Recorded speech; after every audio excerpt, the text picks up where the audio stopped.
tell him. Your Tellum made it through. God damn it! I need to just be ready for it, but I'm never ready. I'm not ready either. There is no ready for Noir. The fuck? Well, I didn't do anything. I'm here to play. Mhm. Hey, gang. I'm not doing anything. Well, you successfully were able to kill the blighters that were a problem on the other side of this chasm, traveling with your cart and just barely making it for Snatch's sake. But each of you are safe. You can hear the rushing river below you.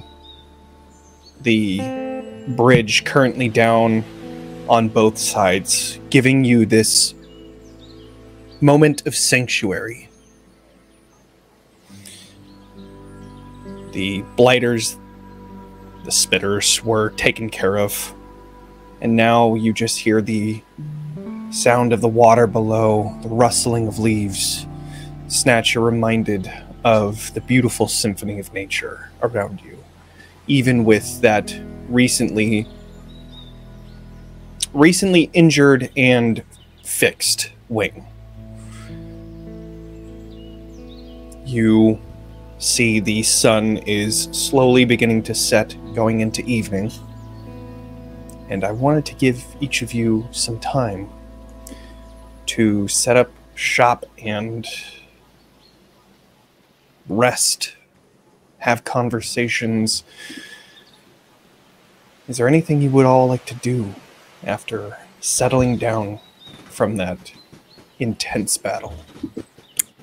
So we're set up shop at the, what was on the opposite side of the bridge, correct? So just to describe what it looks like here in more detail, at the center of this chasm, there is a bit of a mountainous type of, like a pillar that comes out from the river 100, 200 feet below. And on that pillar, you can see there is those two small stone pillars that create that bring up the stone bridges on either side. But here is also the checkpoint, this cabin that you can set your cart, find a place inside for your cot, and set up camp, basically. On one side is the one that you came from. That was the forest in which you were ambushed. On the other side is the latter, probably maybe like a quarter mile of forest before it goes back into a grassland open area. So here, you have no bridge on your left, no bridge on your right, and a span of 30 feet on either side where you're safe for now. Yeah, I think Roila would still keep the rune to the bridge on him, and would, I guess, just try to find a safe place to keep it in the cabin until they decide whether or not they want to take it with them or leave it there in case other survivors need to come across. I think he's just setting up, and then is there like a well or anything like that nearby for fresh water? Yeah, there would definitely be a well. I mean, you're connected to a river, so it would definitely have like a sort of filtration sort of system. I think he's giving himself a much needed horse bath, you know, the pits and whatnot. Mm-hmm. Anyone else? I don't think Snatch has left the cart. I think in his fear, this is the only place that is safe. And so he's just kind of huddled there, staying as quiet as he can and as small as possible.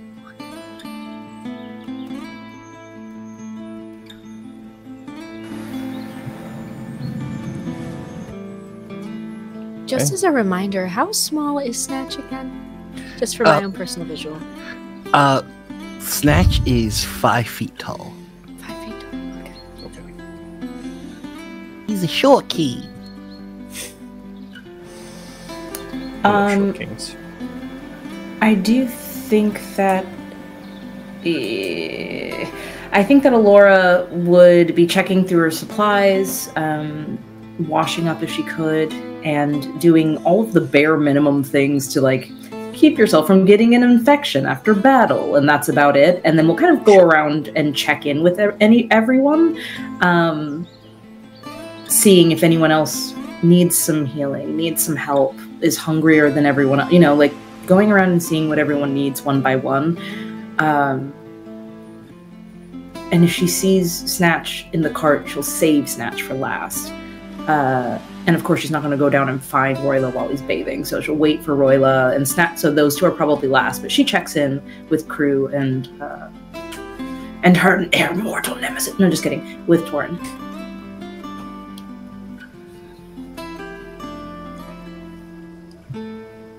I think, truthfully, I think Crucible still hasn't exited.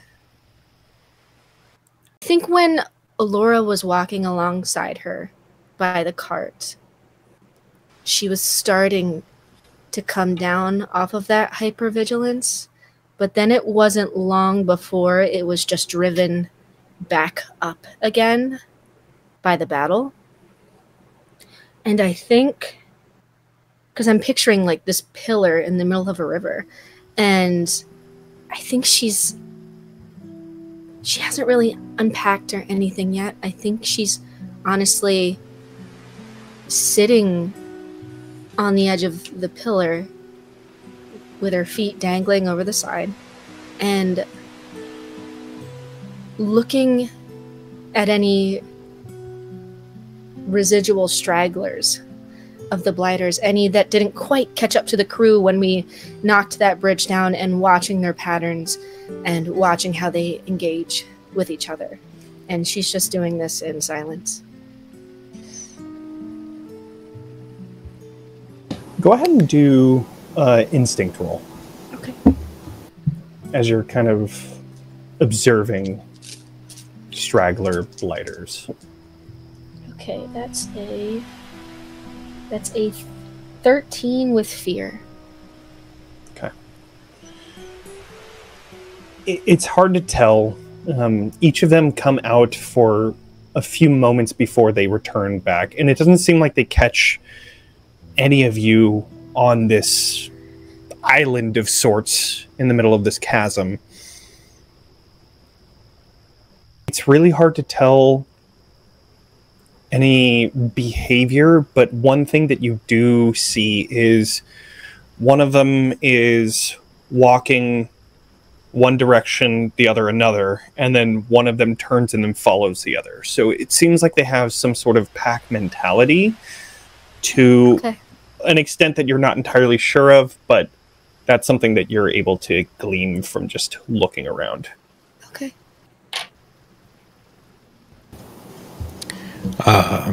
I imagine that it's a strange combination of sensations right now for Torin. There's the adrenaline that's still coursing through his system. It's making some of his runes flicker just a little bit.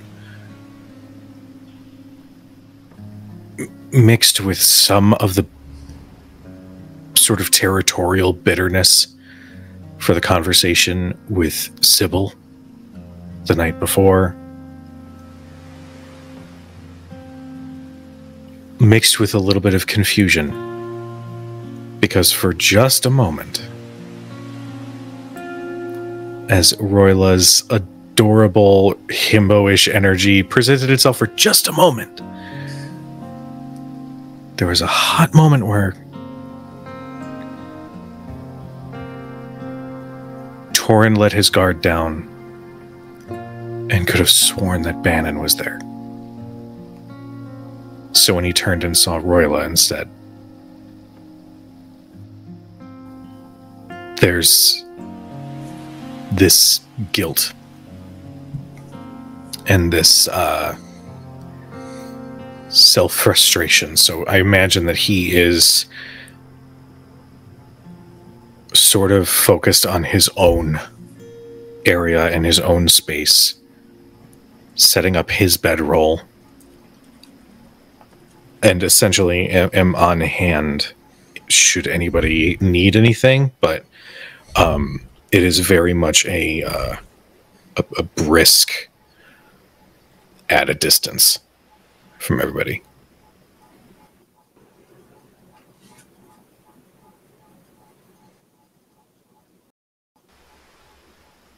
Okay.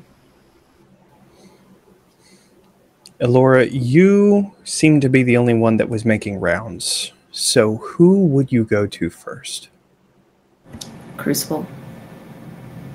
You find Crucible dangling her feet off the side of the pillar that this checkpoint is on. See her scanning through the forest incessantly. What do you do? I stay standing, but close enough to where Crucible can see me out of the peripheral vision of her eyes. And I go, just checking in. It's a rough one today. Can I get you anything?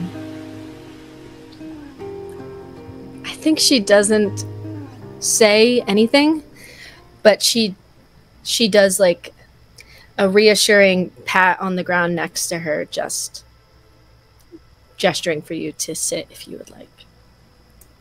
Yeah. I look behind me at everyone else who seems also isolated and so alone, and I don't know if everyone else is okay yet. And I sit.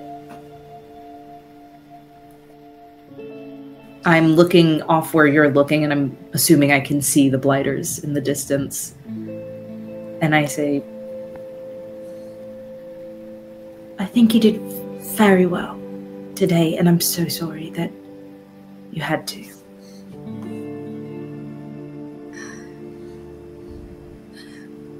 Ilora. Yes, darling. Can I ask you a question? Always.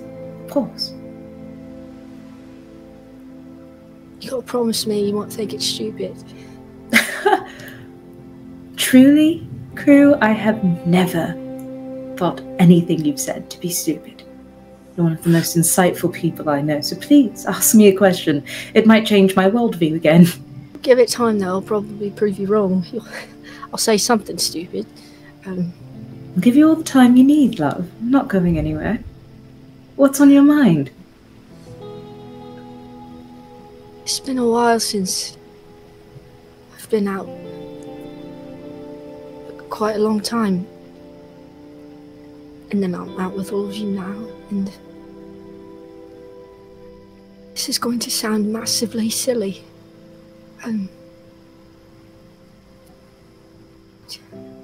Do you think they're still in there?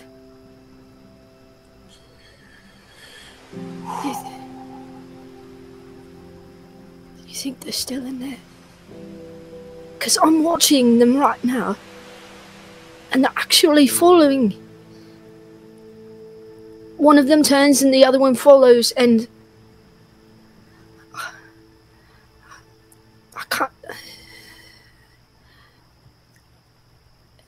What's it like? Is it? I know you're trying to find a cure. Do you think that they're still in there to save?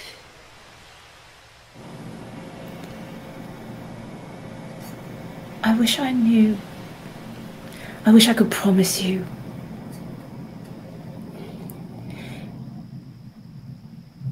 Crew, if you were to turn, I would follow. Perhaps there's something in there. Maybe it's not like it used to be, and maybe it is.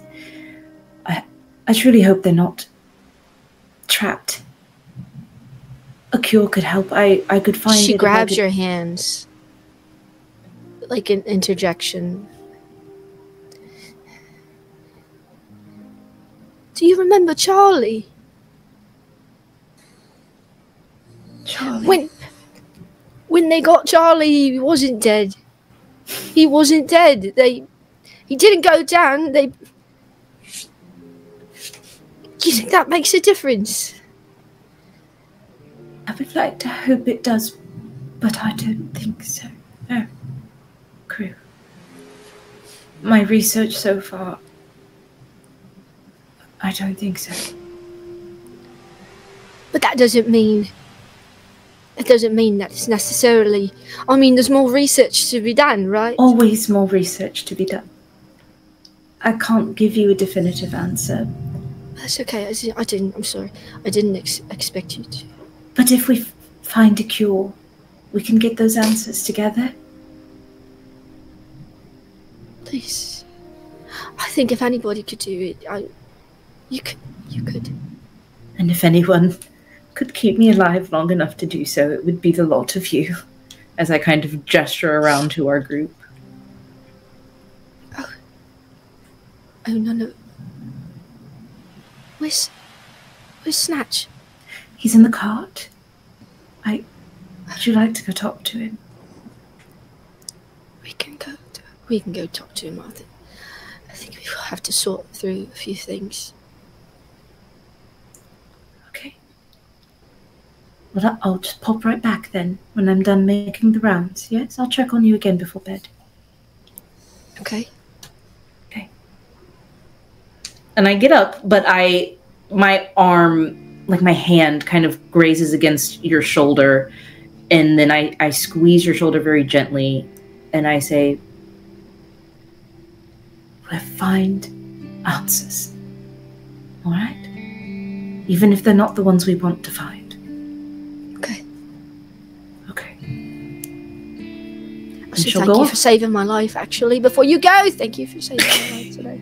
I didn't. I'm just gonna You did! I saw it!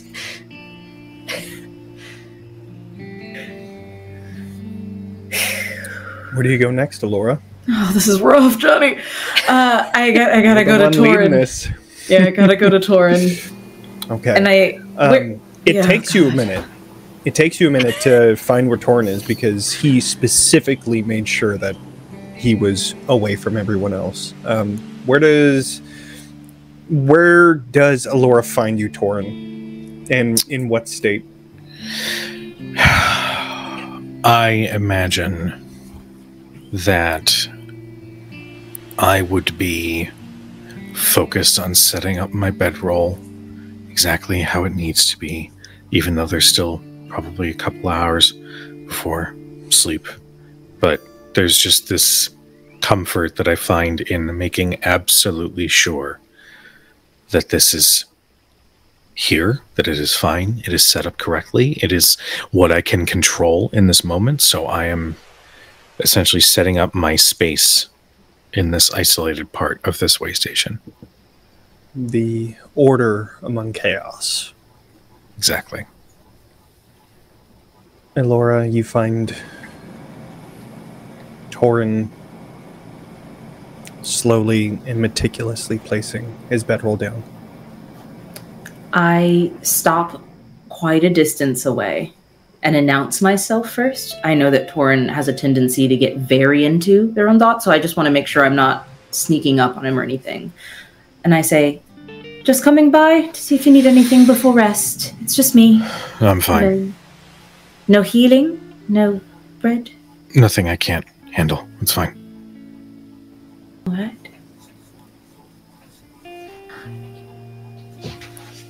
Thank you for helping Roila today.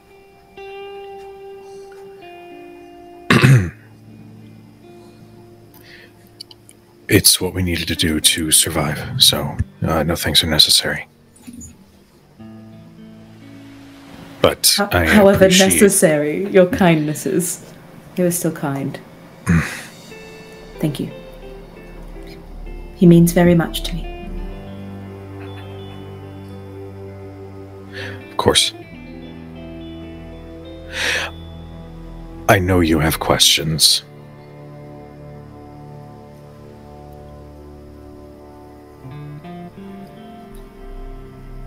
Ask them later. Now I'm not in the best of places to answer them, but I'm sure you are wondering what it was that you saw. So, rather than be ambushed later, I figure I will invite the questions now, and then whenever you feel time, you may do so. I fear this is usually where I would crack a joke about you being far less interesting than you picture yourself to be, but I will ask them later. Get your rest, take your time. We'll be in the same place we are now. Good night, Torin. Good night. And she'll head over. If she goes back to like the cart area, if she sees Roila has come back, she'd go to him first. If not, then she would go to Snatch. Yeah, I think by that point he's robes around his shoulder and is just sitting at the front of the cabin and is just trying to clean off his scarf from all the dirt and grime and sweat that's been in it, and just using prestidigitation, and you just see the dirt and grime lift off of it and splashing onto the ground. As I walk up, I think some of that splashes onto her clothes, which have been pristine because she took no damage whatsoever. And as she walks up to you, sorry, it's true. As she walks up to you, she looks down at her skirt hem and then looks up at you and just says, "Do you need any healing, any food, or any supplies from the cart?" No, I'm fine. All right, good night. And she turns and leaves.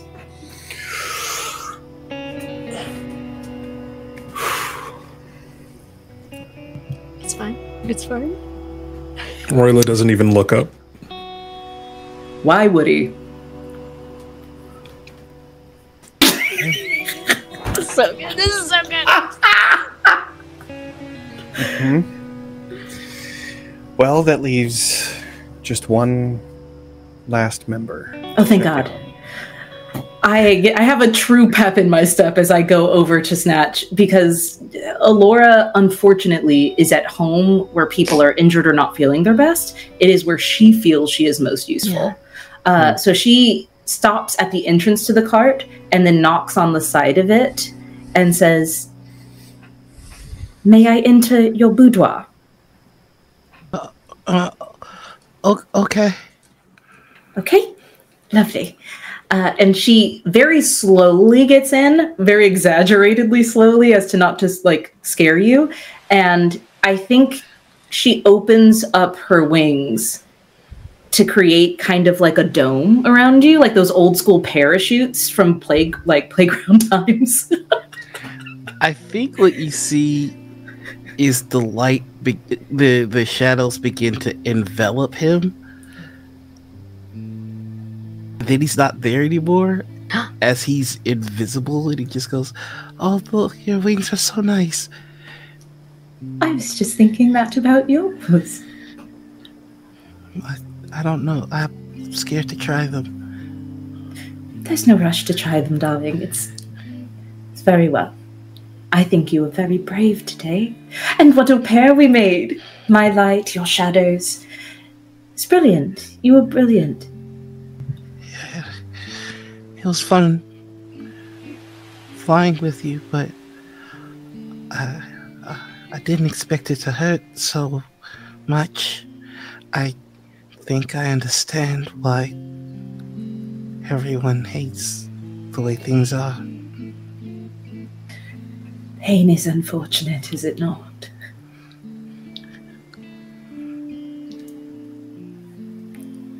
I didn't think this was... I didn't think it was bad before. Why is that? Chompers. I used to fly around them and play with them. They never hurt me before. Sometimes they play too hard, but they never meant anything by it.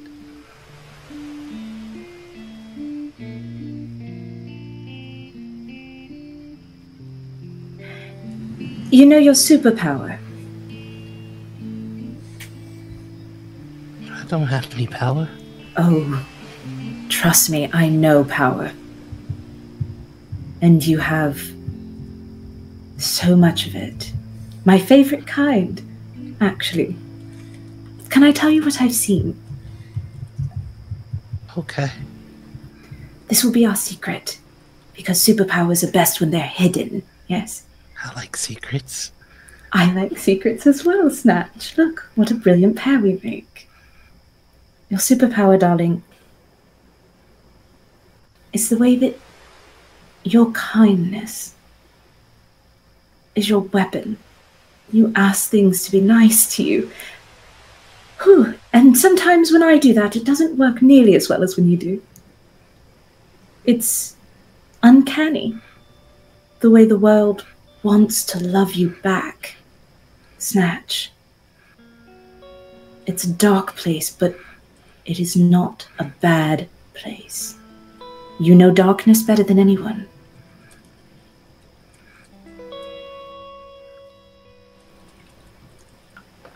I didn't want them to hurt anyone else, and I thought that maybe if I could just get them to listen, that maybe they would stop scaring my friends and the horses. Well, now that we know that they're quite hard of hearing, maybe we try new fun tactics instead. It can be fun, you know, to save people. Oh, maybe I should be bigger and stronger. It comes out of the invisibility looking like Roila. Oh my god! Right, as one does. And I think her wings immediately fold back in and she puts her shawl up and goes, Oh dear, please believe me, there is enough Roila in the world. Oh, goodness. Then maybe I could find a way to get good at magic, like you see shifts into Torin.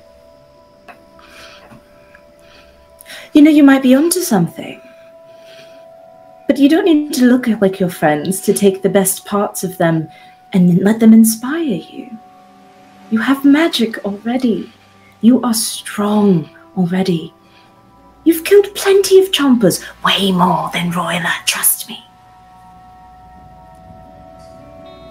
You can let your friends embolden you and help you grow, but you don't need to change for them. I quite like you the way you are, Snatch. I rather think Grab does as well. You'd be quite disappointing to Grab if you looked like Torin all the time. I think you say that, and the shadows dance over his face in a weird way, and then it's just Snatch again. There he is. My very good friend, Snatch. I think Crucible's still upset with me. Oh, yes. Do you think she is wrong in being so? I don't understand it. I just tried to help. Maybe you should talk to her.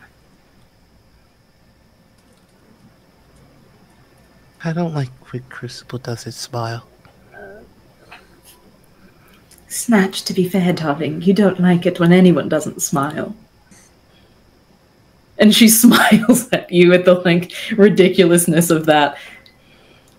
You are a smile, Snatch. You're one of us, darling. Don't worry. Crucible will forgive you, but perhaps you may need to ask for forgiveness and understand why you're asking in the first place. It's important. Think hard. Think of your promises, of your deals, of what matters to Crucible, and why you may have hurt her unintentionally. Pain is very tricky. It can happen on accident. You were hurt. We hurt the chomper that you wanted. I didn't mean to go away. But Chris was upset that I went away, and I didn't know what else to do, because I wanted to get you your chomper because you really wanted it. Perhaps that was my fault then, because I went away when I promised Roila that I wouldn't.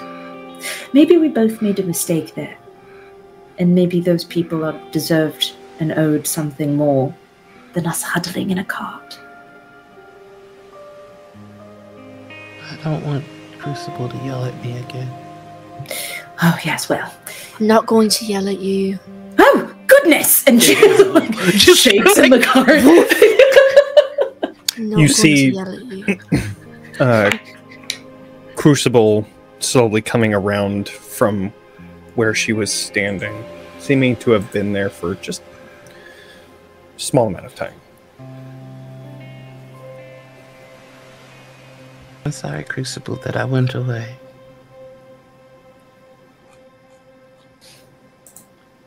I'm sorry too. You know, no, you go. I was always going to come back. I told you I'd come back, and I promise. I pinky promise. I promise on the moon that I'll come back, no matter what. You could take me with you, though. Comes out of the nothingness again. I don't think Snatch realizes that he's doing that, and it's just, I don't know how to take you with me. Teach me. We can figure it out together, don't you think? Okay. Yeah, like a game. Ooh, I could teach you to hear the moon song. I would love that.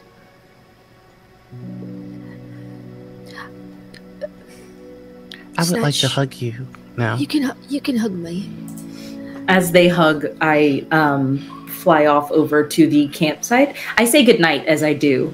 And you see that there's like one little thing of shortbread for you to split, you two, left behind as she heads over to the campfire alone in bed. Arguably the two biggest fans of the shortbread. You chose correctly. The right party to leave this with. I have been keeping track. I don't have that much shortbread left. Roila has received no shortbread. Correct. Not since we were on the same page in the first episode. Even when we were on good terms, only got the one. Yeah. Get good. Get that sweetbread. I don't think that's really harboring that resentment. I'm gonna make Daniel sweetbread, everybody. I'm gonna send it to Daniel's house.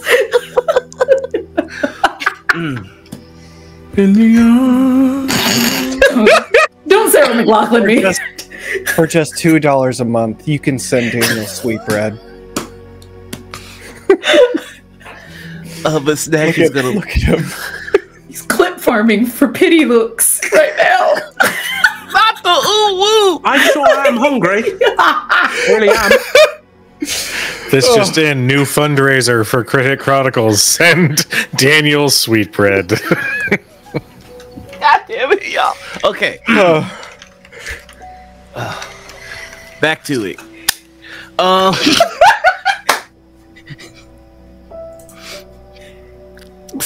Snatch is just gonna lead into the hug. I'm sorry, you were saying something. I think. Alright, well, I was listening a little bit to you and Ilora. Oh, okay. And I don't think I fully understood what you said to me a couple nights ago about you not understanding the world as some of us see it. I was when the blighters came, I was there. I was on the ground and I saw it happen for the first time. And it was horrific. And I've come a long way since then. But being there when it happened,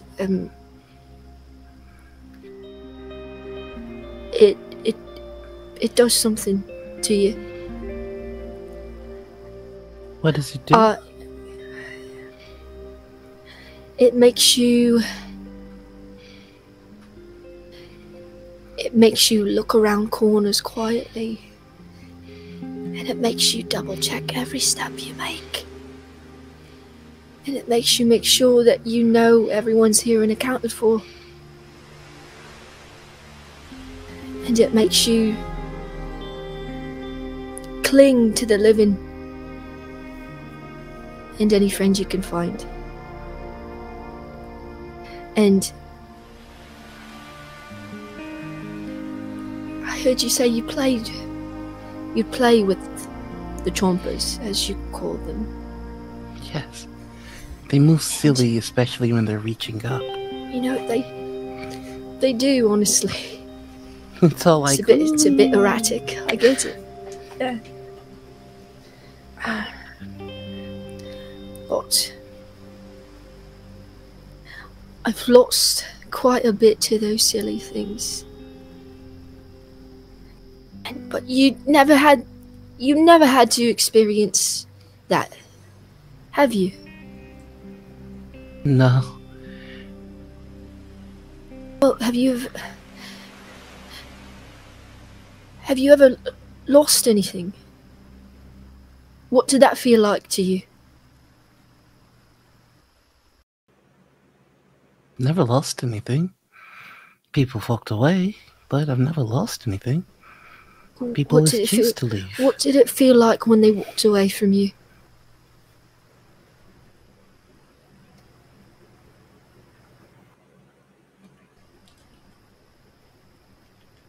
I wish they'd come back. Okay. See, now we're on the same page. You left. I wish you'd stayed. I wish you'd taken me with you, anything other than dancing off into the shadows by yourself. I'm sorry. You don't need... I'm not asking you to be sorry anymore, Snatch. I want to help you. And I'm always here to help you.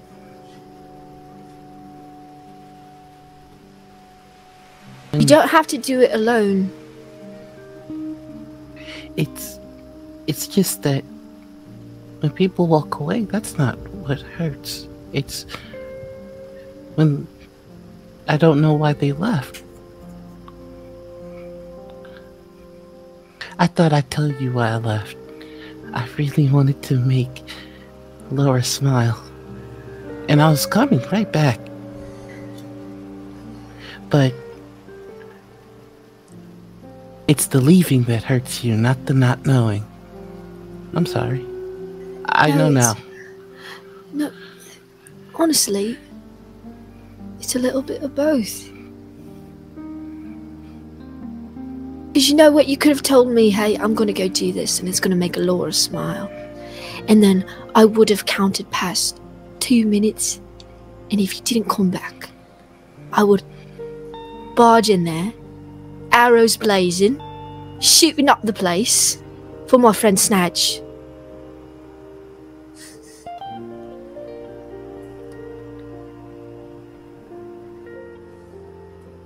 That's what somebody does when you care about them.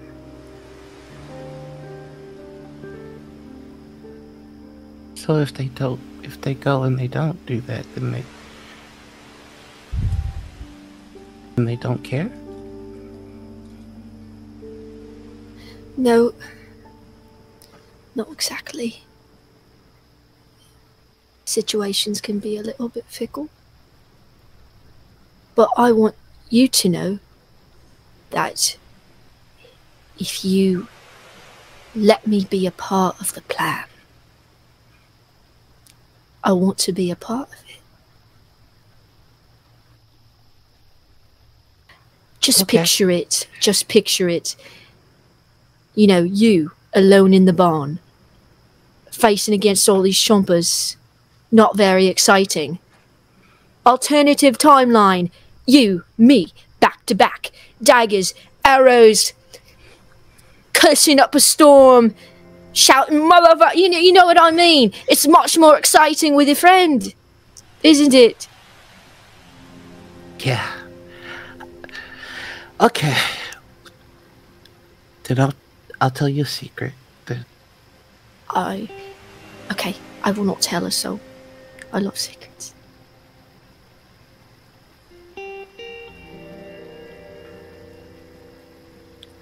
I'm not supposed to be here.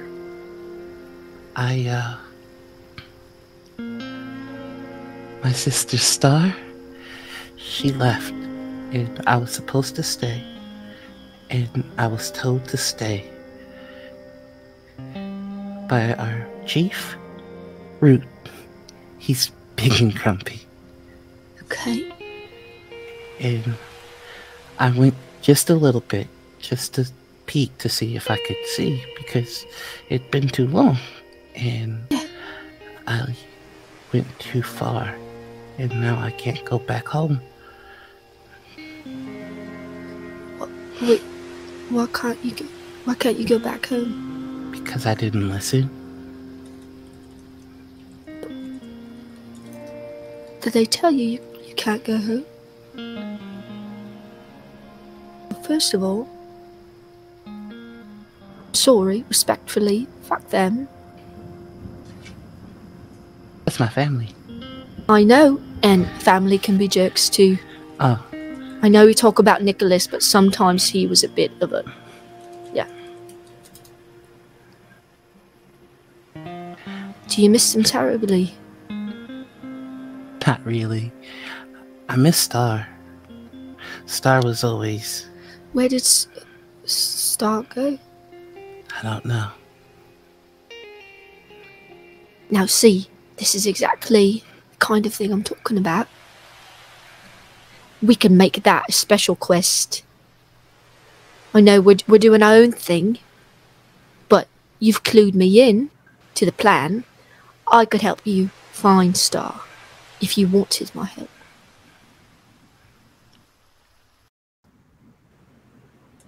I can only tell you part of a secret. You have to promise not to tell. I won't tell anyone. There are power in names, and my name's not really Snatch. You're joking.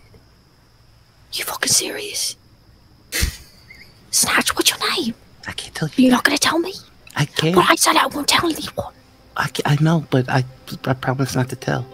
If I guess it. Ilora's hearing the whispering, like sleepover, slumber party whispering, and is just like softly smiling to herself as she's preparing for the long rest. Like, good, I'm glad they made up. If I guess it, will you tell me? I don't think that breaks the rule. Okay. Are they all like celestial bodies? Is your name like secretly Uranus or something? Like what? Sun, Moon, Tree, Earth, Neptune, Pluto. No, Shadow. Is your name Shadow? That would be so perfect. It's closer. Go back. Celestial bodies. Alright, Moon. Crescent. Oh, that would be such a fucking cool name. God. Okay. It would be. That would. Oh, we'll workshop it. It's fine. Okay. Go back. So, celestial bodies always on track, right? Alright. Okay. Star. Shine? No. Star. That's my Nebula. sister. Nebula. No. What? Are you twins like Ilora and Roila? Or no? Just brother and sister. Okay. We're twins. You are twins? I mean, you are twins. Okay. All right. I hate that Kelly the player is blanking on celestial bodies right now. You said it. I did say it. Is it sun? Moon? That's perfect. I I'm a won't moon tell a spirit. soul. You're a moon. You're a spirit. Fairies were attached to everything. Okay, I can't use your actual name, Snatch. So you're telling me you're just fucking magical? I don't. It's. I mean that affectionately. I meant that affectionately. It didn't come across that way.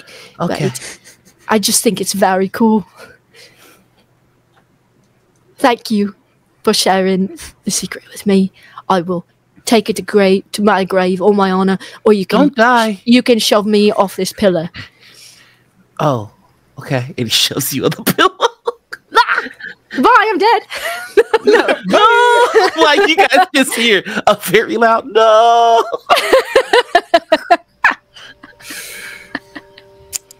So, we move over. Roila, is there anything that you're doing? We didn't really spotlight you very much. Yeah, no. Roila's just going through his downtime activities. Okay. I think bathing and then cleaning the scarf was like a de-stressor for him. Okay. And then he's just working on a new spell.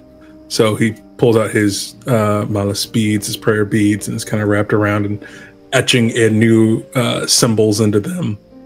And then it's just kind of putting his hands together, and you just kind of see a little sun is forming in the middle of his hands. Just in the same way that Ilora's does. The same beacon. And then he just kind of puts it away. Okay. Well, the night goes through. Each of you can do your long rest moves. You get 2 of them. And in the morning, you are greeted once again with the sound of the rushing river and the flowing of leaves as wind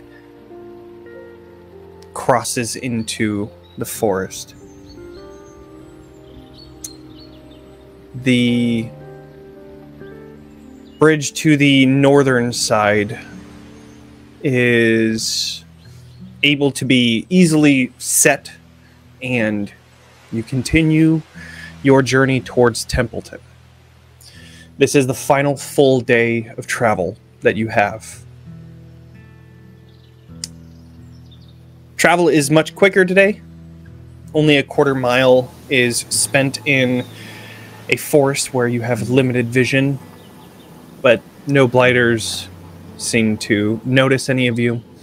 And once you pass through that forest, you're once again greeted to open fields, reaching for miles.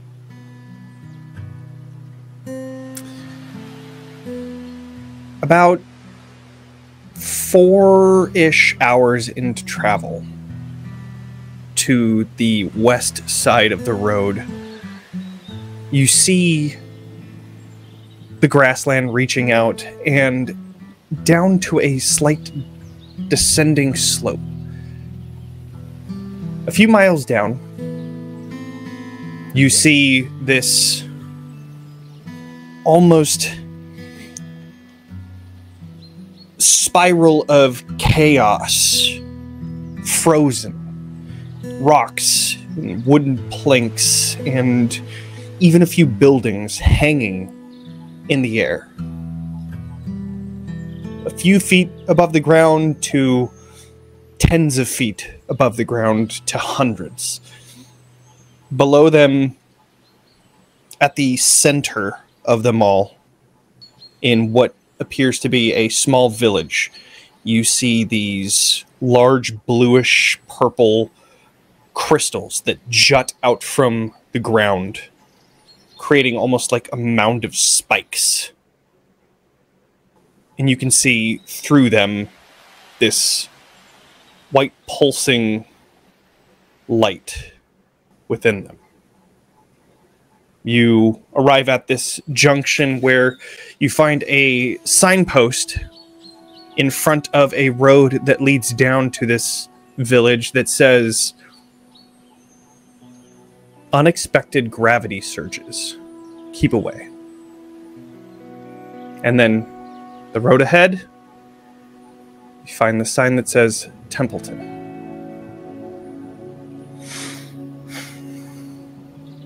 I just sort of eye that spiral, sort of tilt my head, and just start like almost like vocal stimming, like, so the crystals might be the source of the anti-gravity, but they're also unmoving. There's something temporal, possibly an attachment to that. That's strange.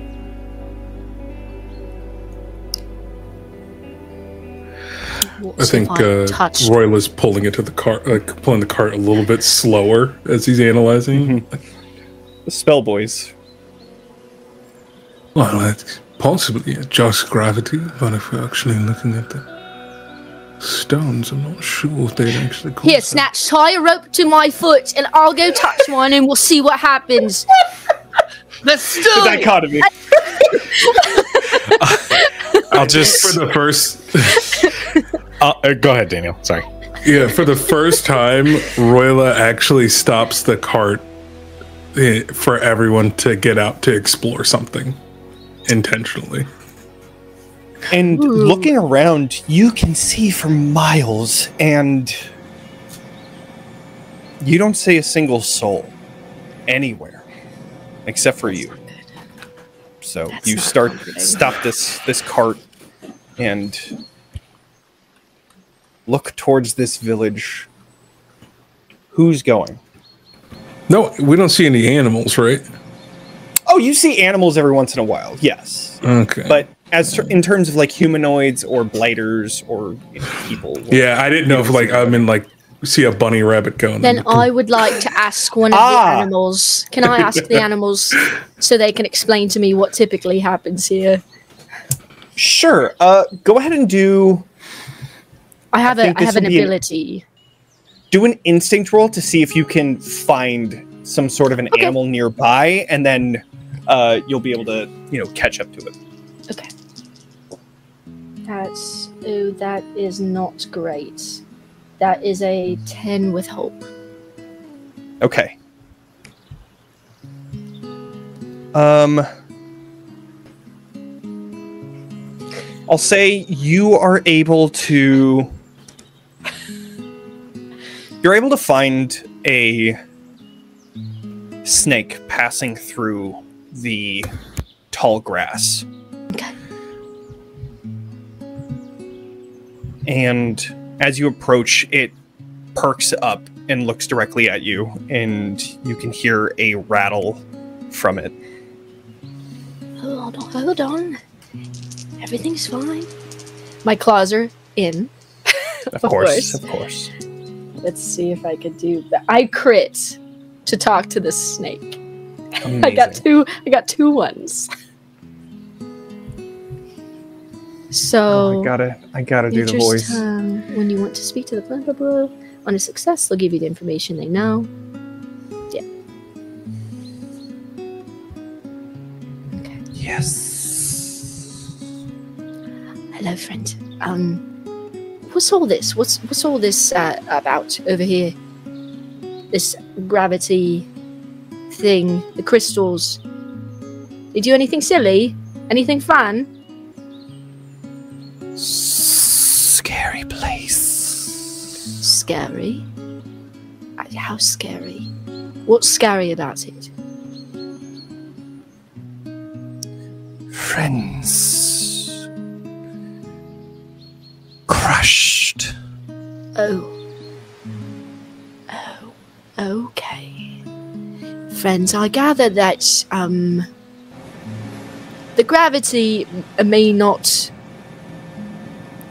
levitate us so much as it might crush us into the ground. Snatch, please come back. Snatch, it's not that scary. We're just talking about it in theory. Nothing even happened yet. I look up and then I survey the scene, and I think I'm trying not to criticize this moment. Like, Roila has been like, go, go, go, go, go. And this very dangerous place is what he wants to stop and look at. Ooh, yeah, she's biting her tongue so hard she can taste blood in her mouth as she like crosses her arms and leans against the cart and waits. She's not going in there unless someone explicitly tells her to. At around this time, you hear, Okay, all right. and you see this pulsing speed up until you see all of the surrounding like grass in probably around like a 50-foot radius just collapses into the ground. All of the floating buildings and structures and things are staying in the same spot. You do see half of a house that breaks off and then begins to float until it finally stops. I would like to make a knowledge check to analyze everything I can about this, like the intervals in between the pulses, how long it's happening for, the most optimal routes. Like, he is just like curious about how much he can observe and analyze the magical effects of this. Absolutely. And he go will, ahead. Go ahead and do that knowledge roll. Yeah. Could I? And also, Oh, go ahead. no. If you got to add on something, I was gonna say I was gonna Oh, boys. maybe see if I could sell an instinct roll to see if I can sense like the origin magic. Like, is it emanating specifically from these crystals? Is like, what is the nature behind it? That sort of thing, or would that also be knowledge? Your spellcasting trait is instinct, right? Correct. I'll allow an instinct roll as well. gotcha. I'm gonna spend a hope to use my teacher experience and start calculations. Yep, I love it. Running down in my mind about it. Should we be taking notes as well, Snatch? Should we pretend we're taking notes? I just like to be a part of things. I'm just gonna be honest with you. I haven't really been paying attention to anything going on. Okay, if we're talking to each other, we'll look like we understand everything that's happening here. I have no Very. idea what's going on, but I'd like that plan. Wow, Snatch, what a inspired observation. Thank you. Correct. I was detailed and articulate. You were. Big money. Daniel, did you crit? No, Oh no. but I still got a 26 with hope. Whoa! Whoa! Damn. If I got a whole 16 with hope, shut up. Okay. Still good. Whatever. Still good. So two different things. You find two different things. I'll start with Kujo first. Kujo, Torin feels you kind of push your essence out in order to feel what sort of magical force is happening around there. You're trying to sense anything that you can from here. And one thing that you do sense is you are lighter than you usually are. So it seems like this gravity thing is affecting stuff around as well. So it's no telling whether or not something is going to be changed rapidly where you are, or if something is going to lift you up or push you down. You're not entirely sure, but you do sense that there is still a sphere of influence that you are inside of. Roila, checking the shards that are at the crystals that are at the center of this village, you see this like purple lightning surging through, and it's almost like a wind-up toy in a sense, where it seems to go through the crystal faster and faster and faster until you see the pulsing beginning to get more and more rapid, and then you hear the as the ground that's beneath it lifts up into speckles, and you can see that it is, after staying there for, I'd say maybe like 10-15 minutes, you see that these intervals happen within every like 4-ish. Yeah. And it's not exact. Sometimes it happens a little earlier, sometimes it happens a little later. But the rate at which things lift or get condensed and crushed is random. You're not entirely sure what's going to happen.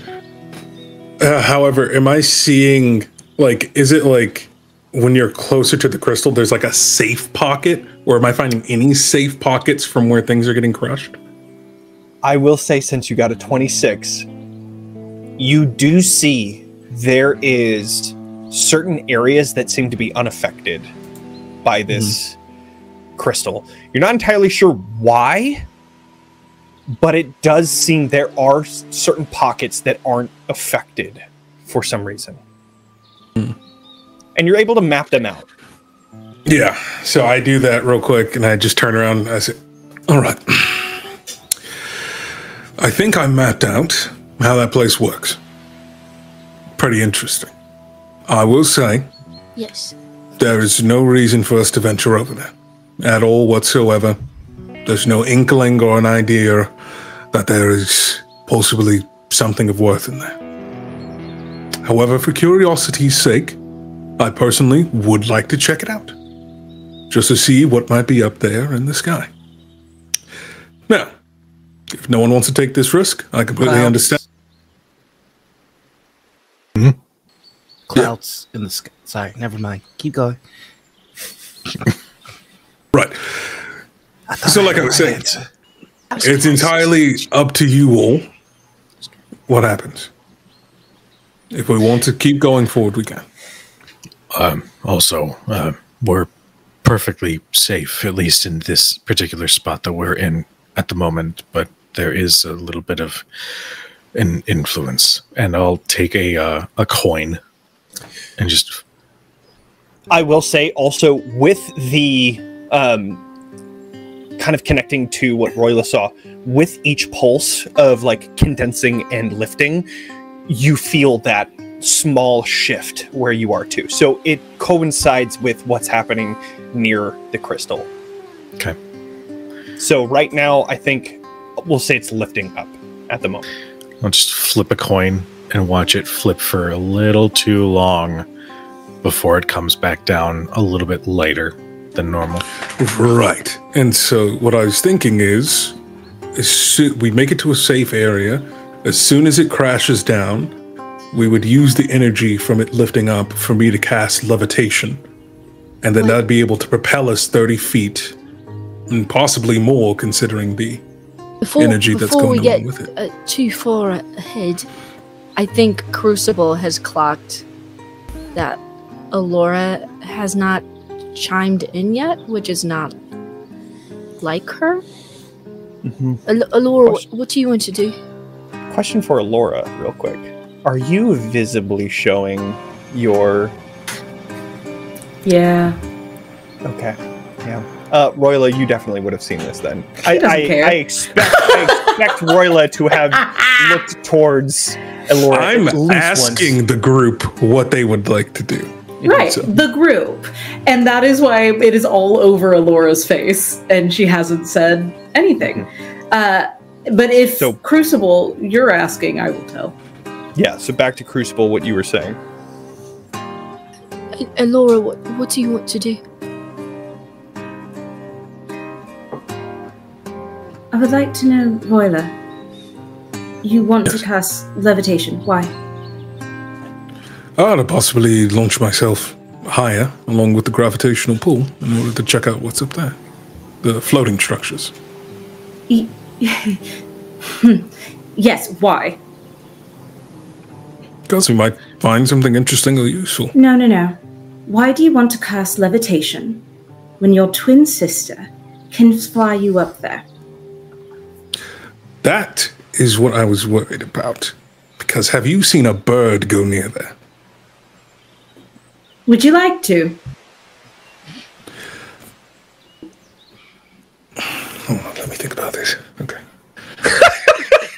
I imagine in a very rare moment of maybe a teensy bit of comedic timing, Torin just leans in. It's a game of chess. You are in a deadlock. Just be aware that whatever answer you come up with could result in potential violence. Okay, let's not go that far. Jesus. I'm going to just look at my pocket at grab and go. I think it's best that you stay inside. I don't think I actually want to see you fly.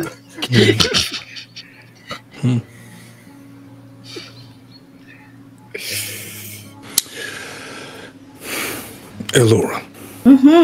Brother. Would you mind helping me with my experiment? I would love to. Do you trust me to do so? I do. Good. What can I do for you? He pulls out the grappling hook that he's had for 20 years and hands you the end where the kind of sickle-shaped edge I is. flinch. So, what I'm thinking is, I don't know if it's safe to fly into the field. So we'd probably need to walk into one of the safer areas. So I'd hold on, and then once we're at the closest safe area, as soon as the crash happens, you're holding on to the grapple hook. I'm attached to you. You fly up. I still cast levitate to give us as much of a boost as possible because the intervals there, that's the thing about the intervals. They're not evenly timed. So I think we do that, and then we should be able to make it to the higher structures. At least we do get a little bit of a buffer. We feel a shift before the actual crash or lift happens. So Exactly. Unless anyone else has any better ideas. Wait. I'm a little confused. You want to do this for fun? They don't call it fun, dear. They call it curiosity. But yes. I call it fun. I think this is very, very interesting. I call it curiosity, but okay. See? I think... Sorceress, what are you going to do? The way that Just unnecessary. Yes, I am.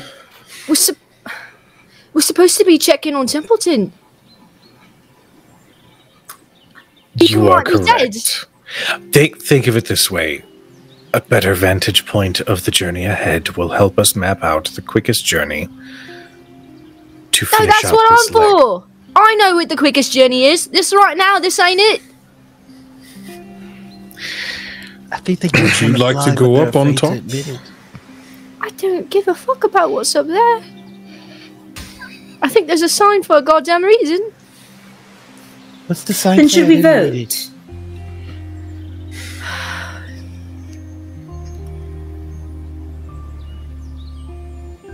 I mean,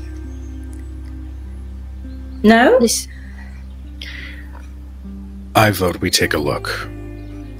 We've been traveling for a good part of the day.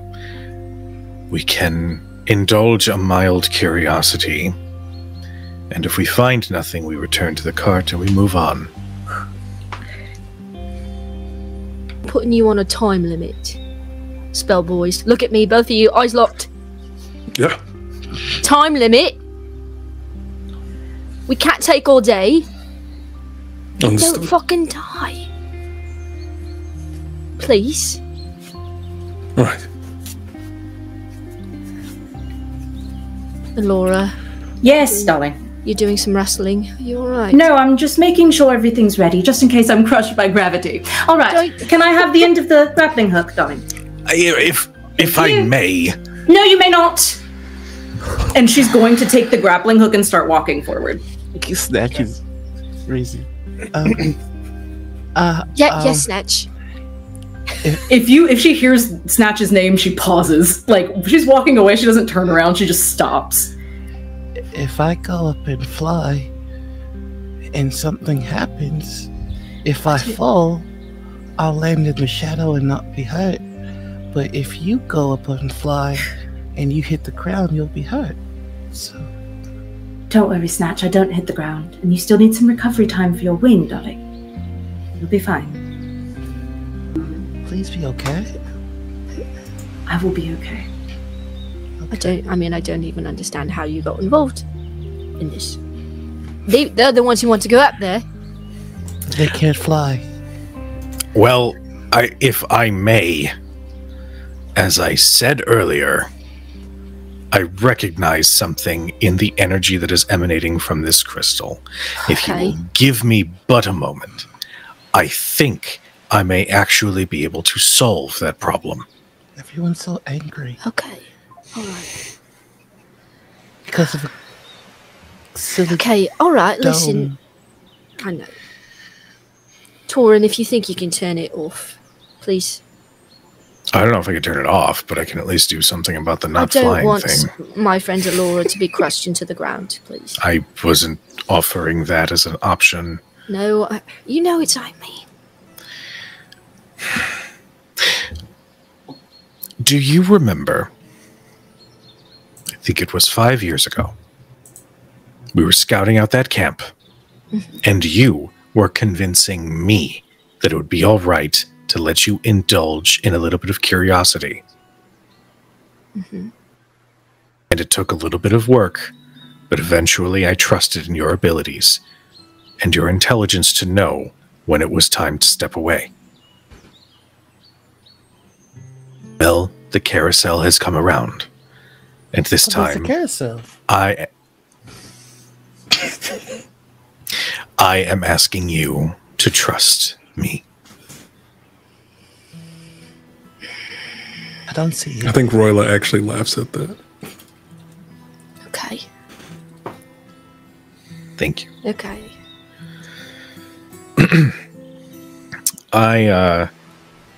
GM, if you will permit me, Absolutely. I would like to come up with this as the reason for my 3rd level spell. Okay.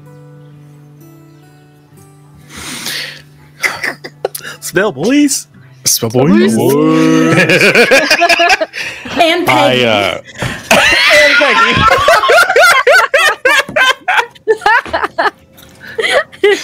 With the Hamilton dunk. How dare you? Roila.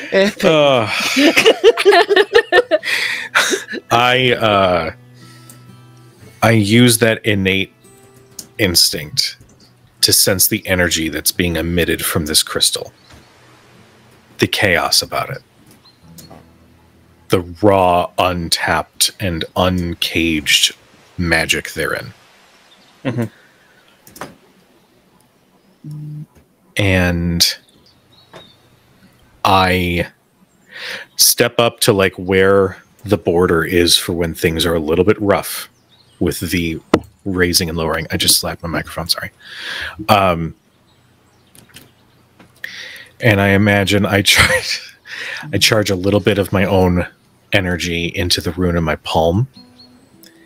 And almost like a siphon, I sort of draw a little bit of that gravity magic from the stone.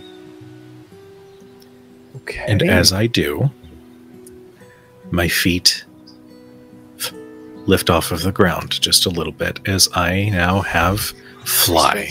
Everybody. Hey, let's fucking go. Everybody flies except me. This is bullshit. And with that, What, you're we are going to go to a quick break. as Torin begins to levitate or literally fly in the air. I'm waiting for Kelly as Crucible will be like, no, we're not going to break. You're going to listen to me. You're gonna listen to me right now. Where's my fly spell? If you are on Talking XP's Twitch channel, I'm running a Sirenscape 2-month giveaway. So if you would like to join that, please do. The code is going to be in the chat. So you have to be on Twitch or on Talking XP's Twitch, unfortunately, because I don't know why. It's fine. But anyways, yeah, join that and you could get 2 months free for Sirenscape. So with that, I'm going to start it. And then we'll go to break, and we'll see you all soon. Bye. So, I'm biting my lips so hard right now. Let it out. It's good for the heart. When we left, we watched Torin rise into the air, siphoning off that gravity magic and taking it as his own to fly. So,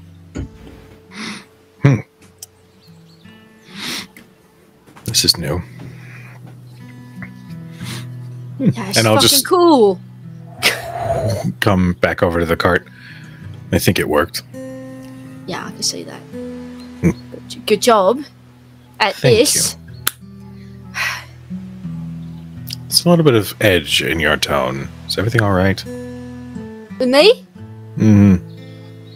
Yeah, everything's fine. Just want to do it too. Somebody's going to teach me somehow. One of you. There are ways. I mean, the best sign up is this. And then the mage hand comes around and just holds its hand out to Crucible. Okay. Oh, good. Oh, right. Would you want me to hold it? Yeah. Well, it has the same strength as me, but it's a floating mage hand. Oh, So, yeah. so you're picking me up like a child. I appreciate the effort. No, And it's that like was- a hand grasp, like a Okay. you know, Yeah. like a Yeah, camaraderie, and then yes, you lift. and then you pick, and then you pick things up and put them down because you're so strong. Well, I mean, that's just why I work out. I know. You've told me like 20 times since we've been on this trip. No We go shame. before the next gravity surge crushes all the living area. Yes. Wonderful. Understood. So, we are planning the attack on searching Attack? through the rubble of this, doing our plan on the approach. Okay, I'll say. that's a better The word. approach of, oh, kid. I love how consistently It's my your cousin. cat just puts the paw on your face, just like as if it's just like a, I love you. Wait, no, There it don't- is. There it is. 5 minutes. I it's forget, time what's to his eat. I name? love you. What's his name Yeah, again? right. Let me tell you something real quick. Okay. Let me tell you. What's his name Give me again? some food. Trash cat. Gomez Adam. Gomez. Gomez. Gomez is my cousin. Actually, I haven't seen him in a while. Jug he lives a few towns over. So, both Ilora and Torin are able to fly. Ilora, you are going to be picking up through the grapple hook. You're going to be picking up your brother, Yes. and both of you are going to be flying. Snatch. Huh? I just double checking. Is Crucible also going up with Roila through Mage Hand? Oh, I don't know. We didn't. I really can't get that far in the guarantee plan. the success of that. I can't- Well, I you know can't what I could guarantee do your is safety. I could instead cast levitate on you when we get closer, if you wanted. Oh, man. But I can only cast levitate on one person. It's fine. Is there any way I can be of? I don't know how I'd be of help from the ground. Well, I do have a thought. Okay. You felt that I don't know, warning sound before it would switch, right? Yeah. Take those few seconds to gather up as much strength as you can in your legs. Then when it hits, jump. I can certainly try. I can ask if Crucible can fly.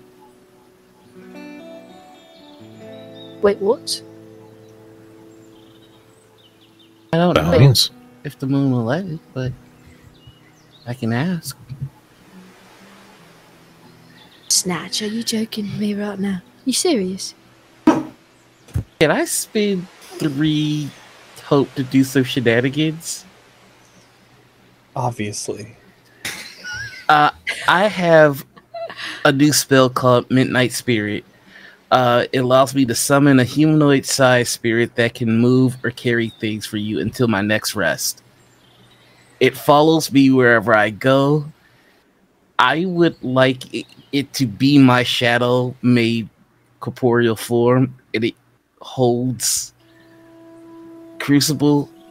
It can move things to me and away from me. I would like it, since I'm going to be flying as well, to essentially just kind of manifest as shadow wings for Crucible. You have a shadow clone like Naruto.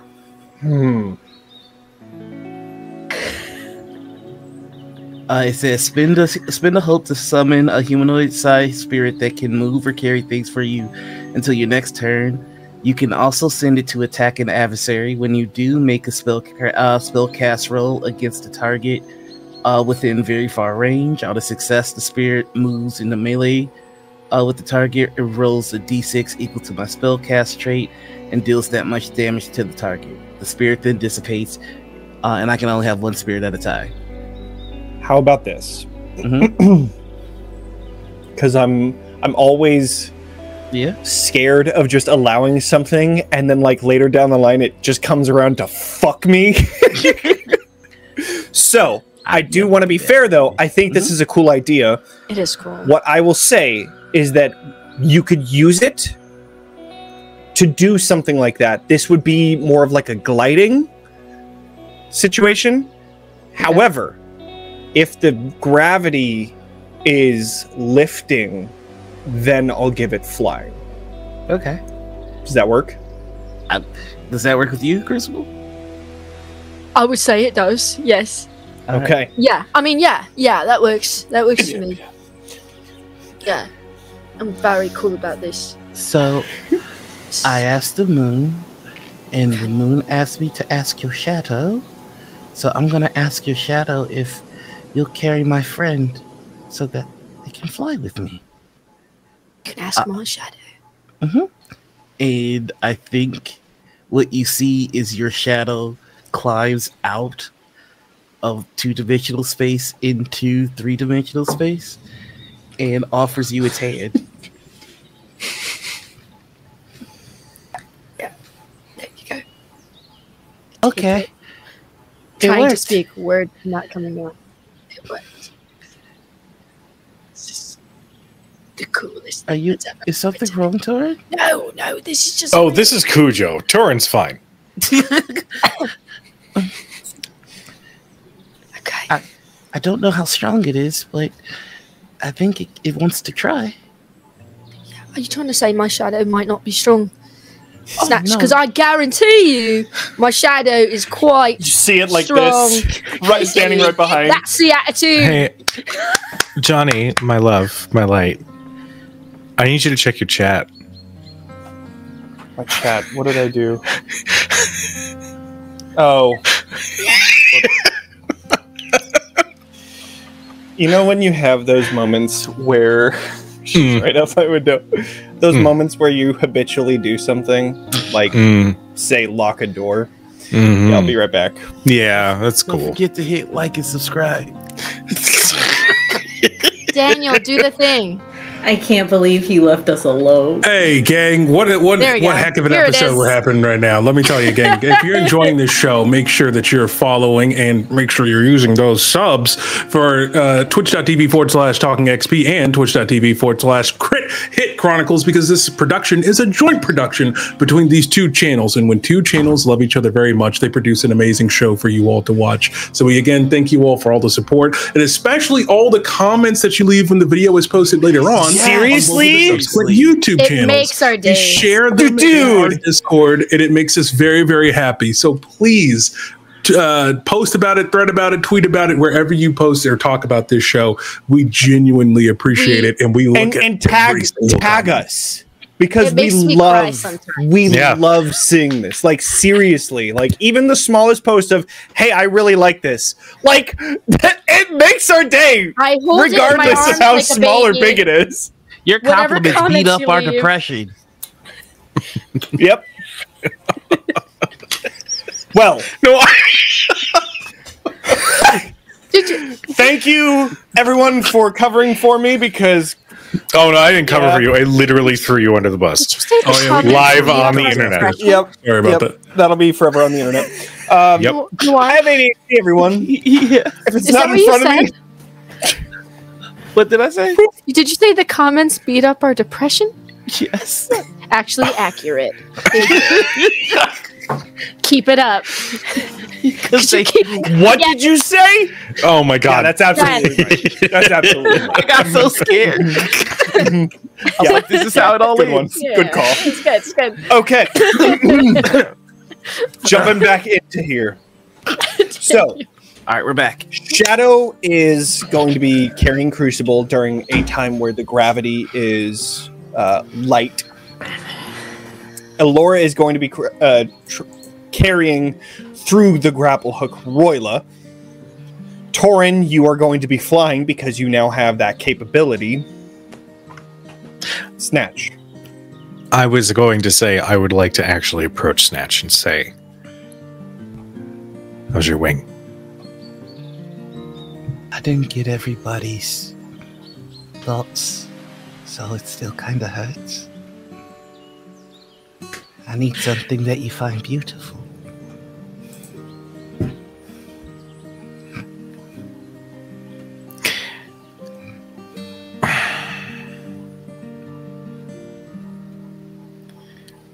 Is mine the only one you need?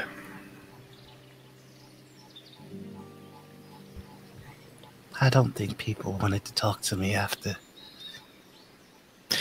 No, let me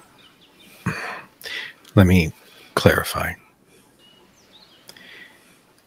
How many of these thoughts do you need? 3 more? I assume you have crucibles, yes? I was scared the Crucible would yell. And when we got on again, I didn't want to ask for something. I turned to the others. We can't leave yet. Okay. One not. Why? What's wrong?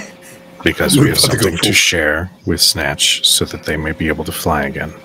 Done. I drop the grappling hook and I walk back over. I didn't want to bother all of you. It's no bother, darling. Never a bother. I think Snatch had been keeping the wings flat against his back, and so when he spreads it again, you can see that the one is misaligned and kind of mangled, and it comes out slow.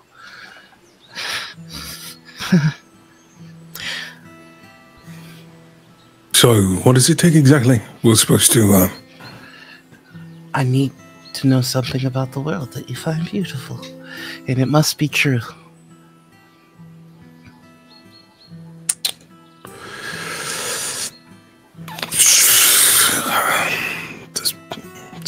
Lovely day. Even Torin, twitch. Yeah, even like, Torin makes a look like. Tell him about her, Roila. If you want him to fly, tell him about her. I don't talk to anyone about her. Then use your mind. Help a friend. I can't. Not help a friend. Speak telepathically. Then speak with your mouth. I didn't mean to cause more fighting. No, Darling, this is perfectly normal. No. I believe I understand. I will go.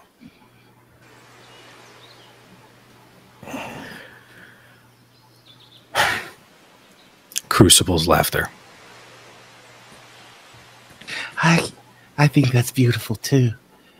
And I think you see a reflection of Crucible laughing in the wing, and one of the mangled foes just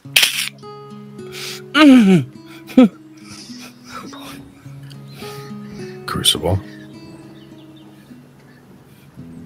That was very... She was not expecting that, but it's nice. Something well, if we're going to send it to each other, I think Ilora's hope is beautiful.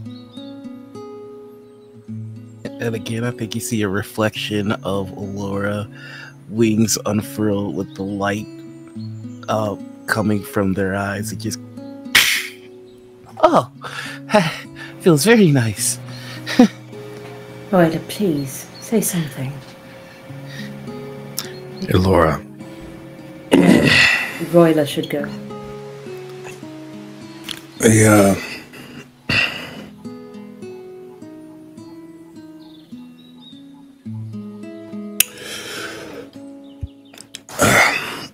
And he just takes off his scarf.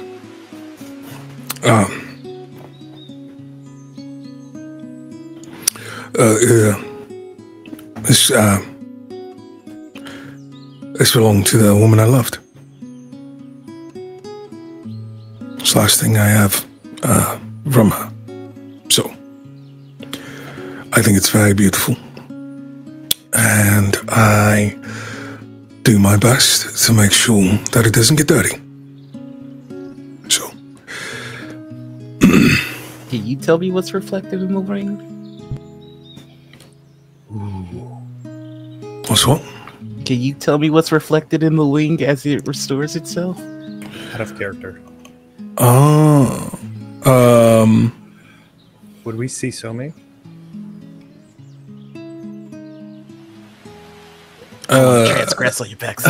I think you would see the blossoms in the village because they share the same name. And the smell of the blossoms is what kind of comes to you. And Some smelled the exact same.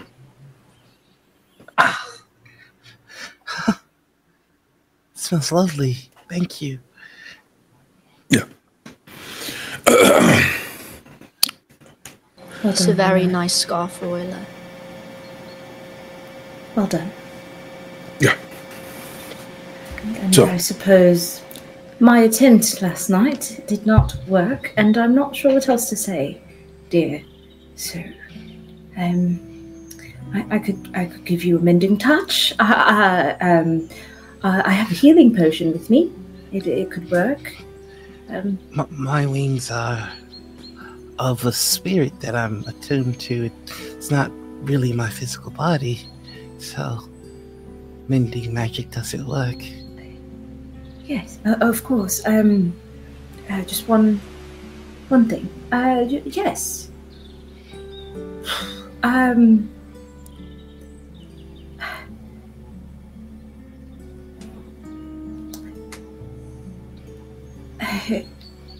I think she starts to panic and flounder in silence a little bit here. Hey, it's all right. You take your time.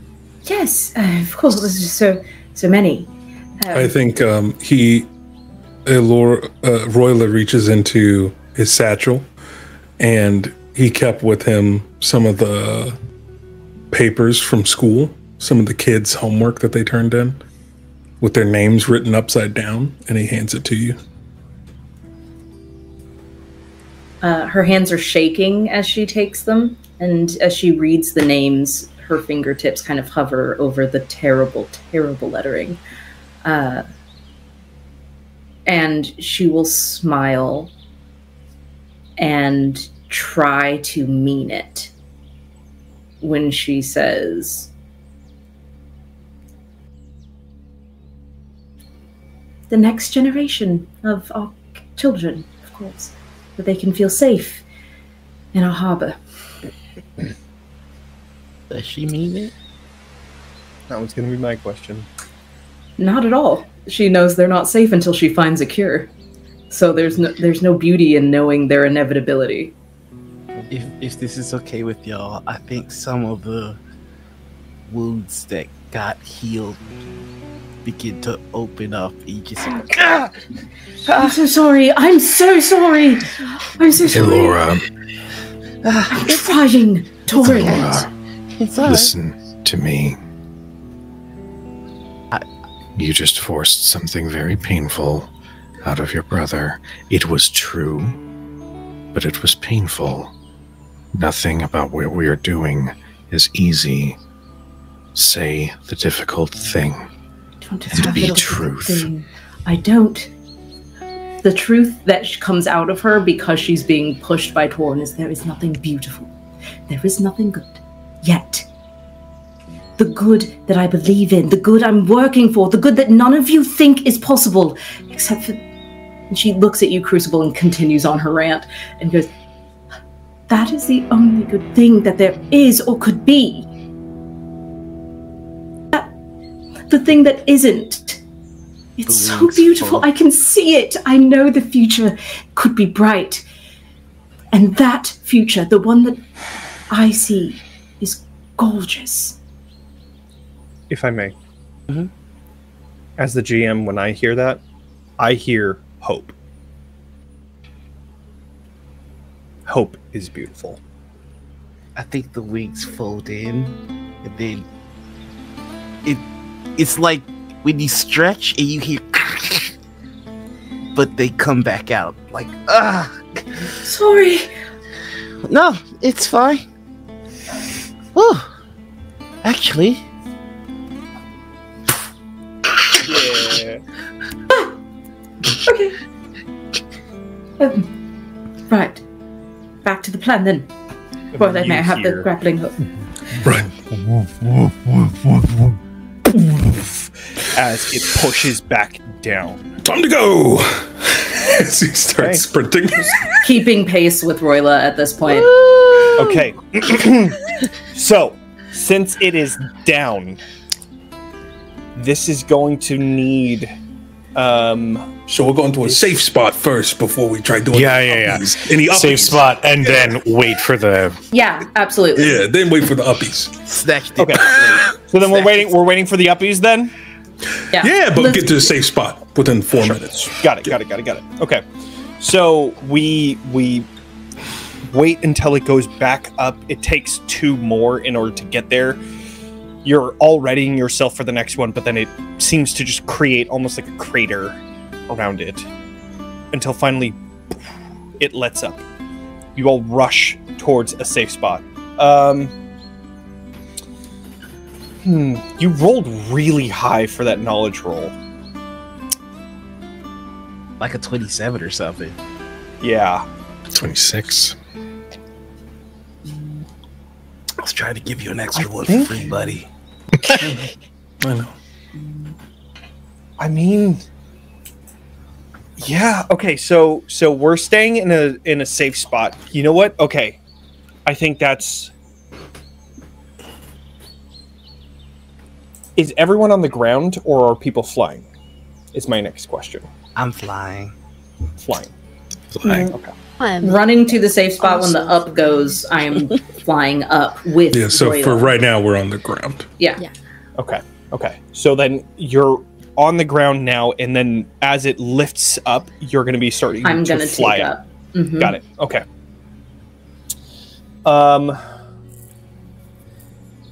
So then I will say one of the flyers do a instinct roll. I've got a +3. Okay. I've got a +0. I've got a rock. I've got Crucible, where are you going to be doing? Where are you going to be going? Are you going to be flying since it's lifting? Yeah, I think because even though I'm excited about what Snatch has done, I'm a little unsure. So I think I'm trying to keep close proximity with Snatch in case something goes wrong. Sure. Is this meant for like the group? You know what? Yeah, actually, that would be a good idea. Let's do a group. Let's do a group check. So then everybody that's flying roll a instinct check. Can I spend a hope to use my experience of arcane oddity? Absolutely. Thankies. Of course. Jonny, I have something mischievous for you. I bring something to your doorstep on the day of your daughter's wedding. I would like to. I knew it would set Daniel off. Ilora, in this moment, seeing everyone else in the sky, and it's just her and Roila not talking or looking at each other, I guess. She is waiting for a moment for pure vulnerability. She is waiting for a moment of him off his guard. Can I hold an action of asking a question until I feel the up coming? Okay, so you're holding, like, just because... A question I want to ask him until I feel it. Yeah, before I go up. This is before we are starting the approach, right? Yeah. Absolutely. I think that's a great idea. Okay. Roila, would you be... No, yeah, I mean, you're focused on the mission now. You're focused on finding those safe spots. You're focused on bringing everybody there. So then, as you're hearing the woo, woo, woo, woo, you hear a question in your ear. What does Ilora say? The telepathic bond between us. Do you miss it? And I'm looking. I don't care what you say. Like, I'm looking for the answer in your expression as I ask you that. And as the up goes, I want to. Can I, like? Is there an insight or like a understanding to see how well I would be able to read his face? Yeah, that would be. Like, how well do I know my twin? Knowledge or instinct, but I think instinct sounds better. I think instinct sounds like the right one. Yeah, for sure. Okay, that is +1. That's a 15 with hope. Okay, 15 with hope. So that's you're kind of gauging. I would say that's going to be like surface level thoughts, because that's a medium roll right there, and it is with hope. So we'll get like some surface thoughts and maybe like one understanding of what it might be. So what does Roila show? Just pure sorrow, like tears that have never been shed. Yeah. Then I think surface thoughts level, she would take that as a no. And she doesn't look at you as she right into the air, and she's not being gentle as she takes you with her. Okay. So, Torin, you are helming this roll. Flyers, so Snatch and also, I guess, Ilora, and then also Crucible, because you're going to be flying as well. Yeah, all three of you go ahead and roll. Everyone else. Go ahead and roll instinct. I'd like to spend the hope to use an experience. I'm using Spirit of the Moon. Okay. What is this for? Sorry? This is to sense the surrounding area. Oh, okay. Then I got a 13 with fear. Okay. Okay. I got a 17 with fear. Okay.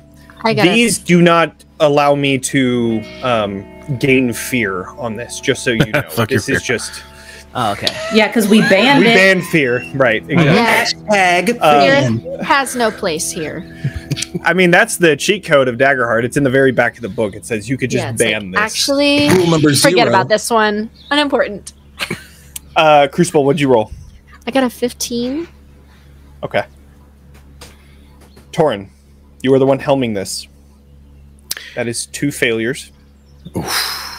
And 1 success. So you are getting a -1 to your result. Okay. I did roll, and I got a 13 with hope. Okay. So all of you did are I do flying. the best? Can I? So you all flew out. What's up? Would giving advantage help at all whatsoever? 13. Because spell boys? This is one of those times. This is one of those times where it's like you're gonna have to roll Really high. because what you're gonna have to. Oh, 13. You would have to get at least a 4. So Okay. 4, 5, or 6. So halfway. I mean, yeah. what? Actually, never mind. Yeah, that was Part of the a lot. cards. Wait, who better would than I need help thought. on this roll? It would be Torin, and this is to Oh, never mind. perceive the gravity effect around these safe spots Okay. while flying. I can't. No, I thought this was a roll for Ilora, so I can't think of a good narrative justification for how I'd be able to help from that distance. Sorry. Okay. Oh, actually, right. It would have been -1, so it would have had to be Spell 5 or boy 6. perception. Anyways, I don't have enough hope. so each of you are flying, and you watch as Roila is rushing into the safe spot. This probably around like 10, 15 foot. Would it be no, not circumference, diameter area. And each of you are flying up, getting ready to then move again once it goes off. And as that happens, as you begin to hear the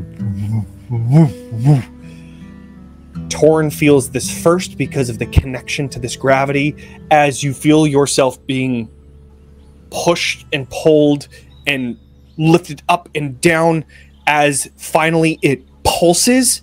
And I am going to roll to see if it's going back up or if it's going down. Shit.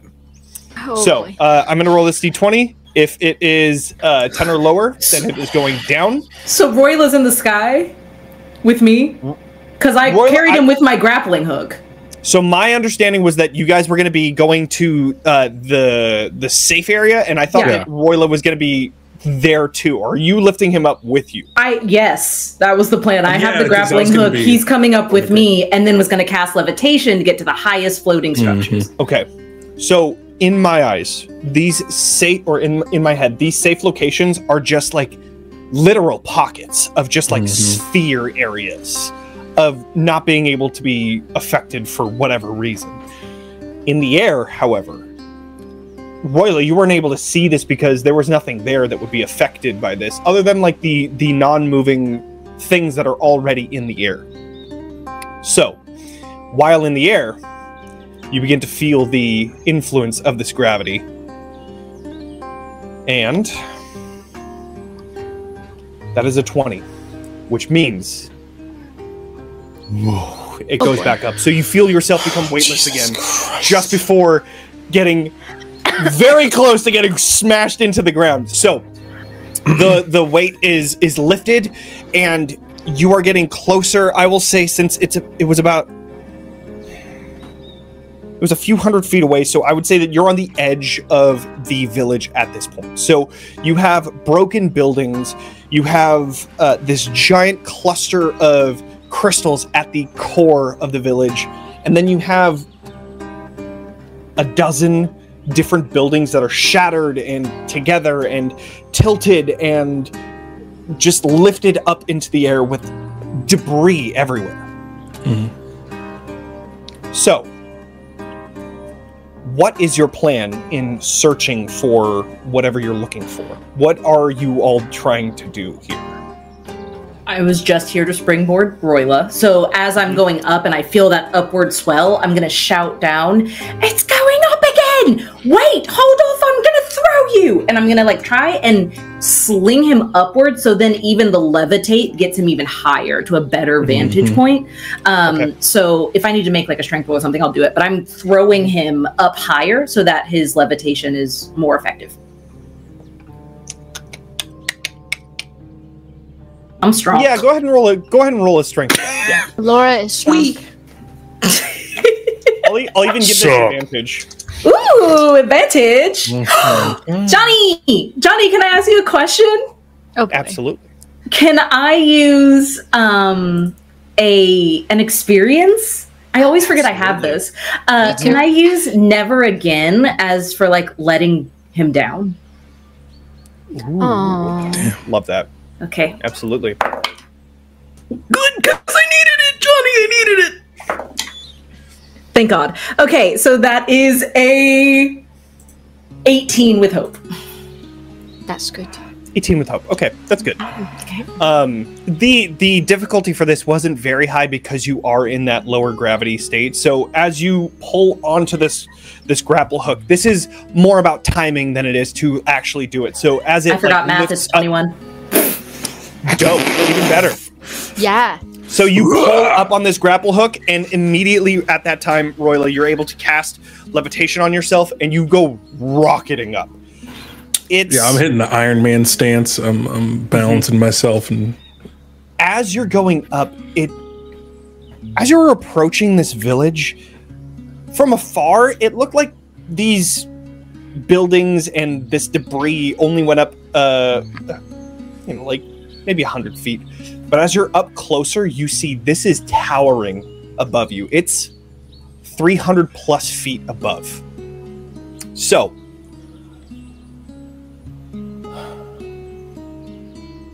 go ahead and do an instinct roll, Roila. Don't worry, I get a +1 to do. Oh. Is this something... Okay, go ahead. Knowledge. That is... I reject that. A 15 with hope. Okay. It had. With the height that you have gotten, being pulled up here, you find at the very top this halfway broken building. You can see there's a stairway that should have gone down, but now it's just like this hanging stairway and an opening into here. And you find, as you're looking up to it, you see some bluish purple reflective light coming from within it, similar to the one from the crystals below. Gotcha. So I will, as the levitate is propelling me forward, I pull up the grapple hook and pull myself towards the doorway and just stay there. So everyone will know where to meet up at.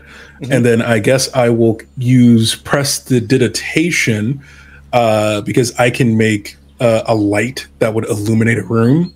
So I just make like a little beacon that just flashes of just different colors to let everyone know where in the air to meet. Like a flare. That's awesome. Yeah, just love that. Boop, boop, boop. Okay. Morse code. Each of you see as Roila gets rocketed up towards the building, like 400 feet above the ground. Do you all follow? Do you split up? What are we thinking? I follow. Okay, following. I'll probably follow as well. Okay. Snatch is not focused on the mission, he's just having fun flying next to Crucible. Understandable. So since Crucible is following, as is Snatch, understood. Torin. Oh, yeah. Following. Got it. As each of you spiral up towards the top of this gravity spire, you arrive at this normal-looking building, this home hut. Roila, as you look inside of this house, you're able to see typical, utensils that you would find in a kitchen, and you would find a small little campfire area where the chimney is just completely off and chairs are still set in place even though it's off kilter and it should be falling down, but it seems preserved. But in the back, where you see a bookcase that is fallen over and connected to some sort of mechanism. You find just behind this magical sort of laboratory, and that's where you see the purple blue reflective light coming from. Well, hello, my friend. Interesting. Well, I guess I should take a closer look. Torin, would you mind getting started looking in there for a second? So, what did you find? What's happening? Just behind there. I think that's where the laboratory is. You can, like, detect magical things just to make sure it's not booby-trapped or anything like that. Yeah, can I sense anything? I mean, we're in a floating village with buildings that are defying gravity. So this question may seem weird. Do I sense any magic immediately nearby? Yes. Can you sense like the direction of said magic? You can sense the presence of magical people and objects within close range. Sense booby trap magic? So you can sense objects as well. So then, okay, I will say that you can differentiate between each of these. There's like a magical aura everywhere, obviously, with the gravity.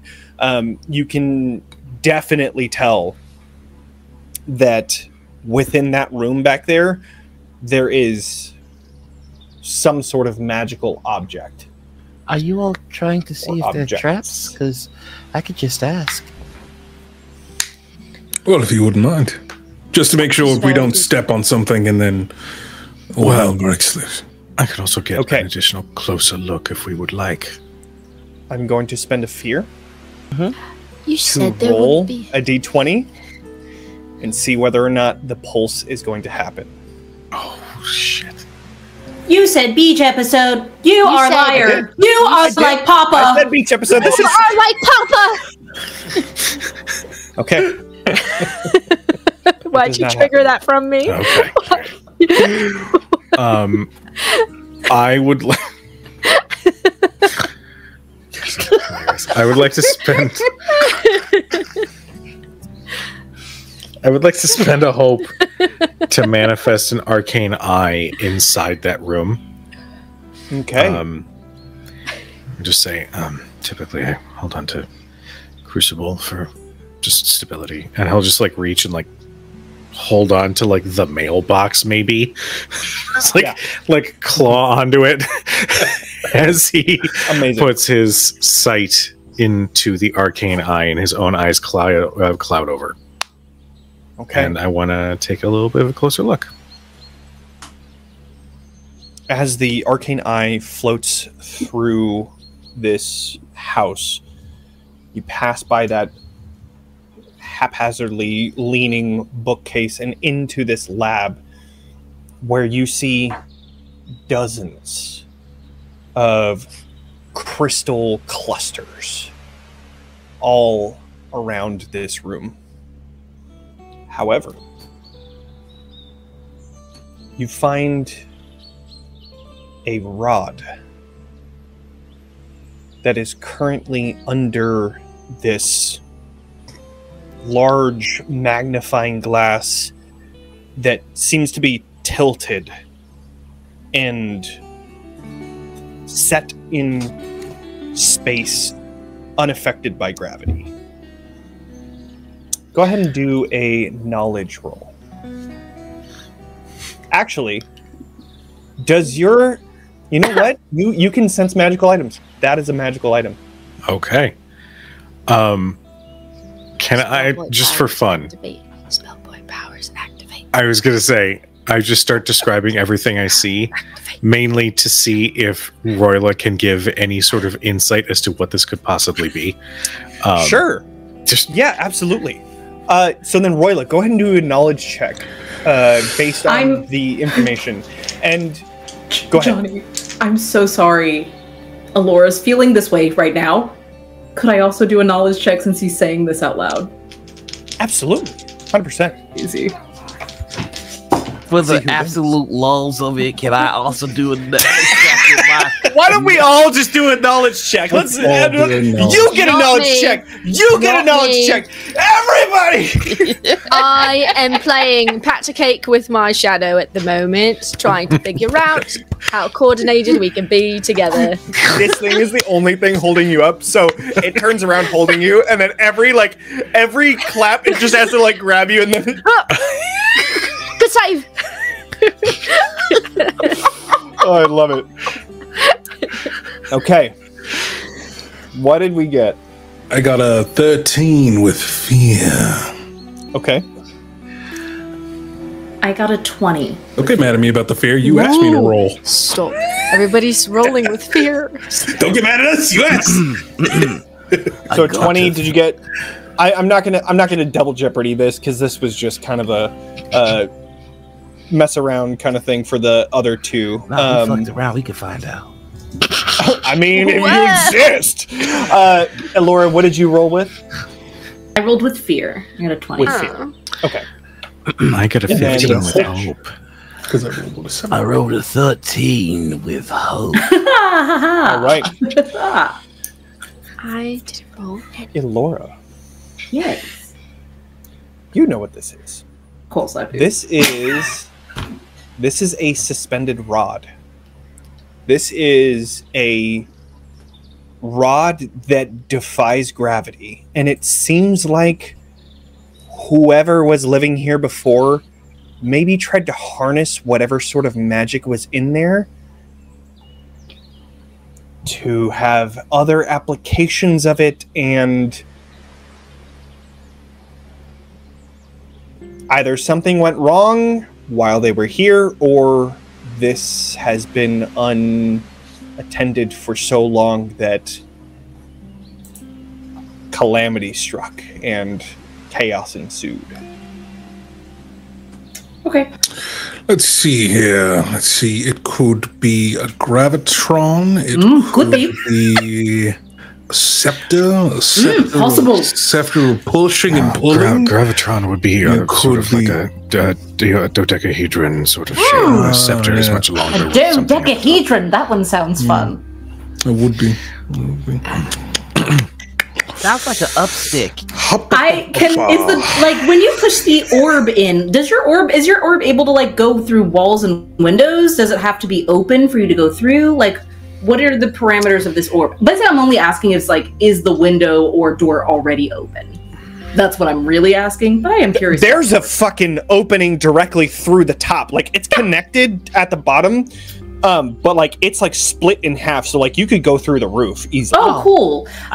Then while they are debating and such, I'm going to go, yes, that's very possible, but actually I know what it is, and I'm going to fly up and go inside and grab it.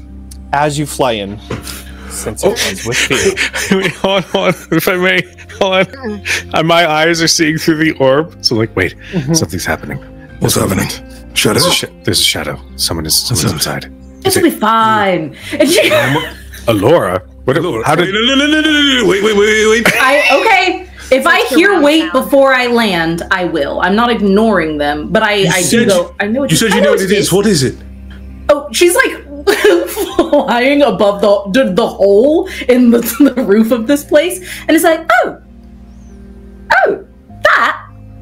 Oh, it's nothing. Just a little rod, like a little anti-gravity rod. Isn't it fun? I want one. Can I have it? Is it connected?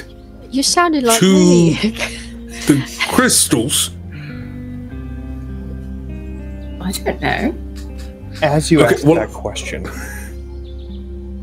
you begin to hear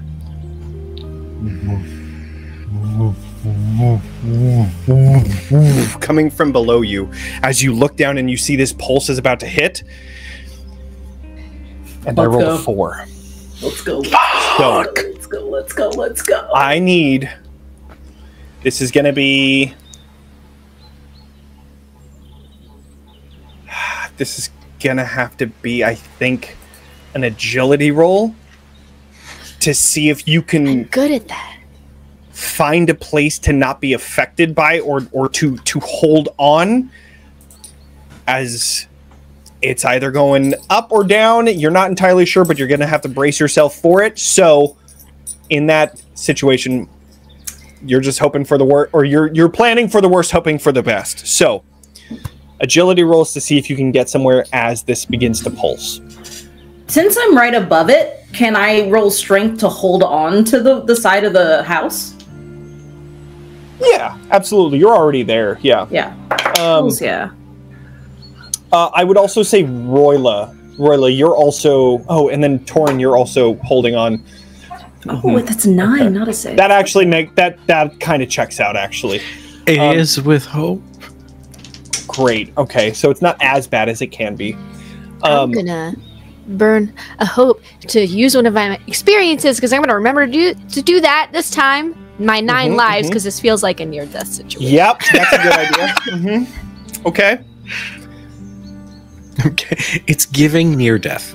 Yeah, it's giving near-death. This is an agility. Roila, you are on the house, like you're right next to it, so I would say that this can be a strength check for you. I have an 18. To hold on. 18, incredible. Okay. 15 with hope. Okay. 19 with hope. Good. You said 20 with hope. You were muted, but I saw it. It was 19. 19. I'm not a liar. I thought it was It's 19. Okay. So, this is a reaction roll, so nobody gains any hope, or I don't gain any fear or anything like that. But, Noir, you got 15. 15. No. I spin my prayer dice, Johnny. Put those devious hands down. I spin my prayer dice. Come away. Devious hands down is crazy. What are you doing? Put your devil hands down. All right. I'm spinning my prayer dice, and I rebuke you, devil. I rebuke you. Get out of here.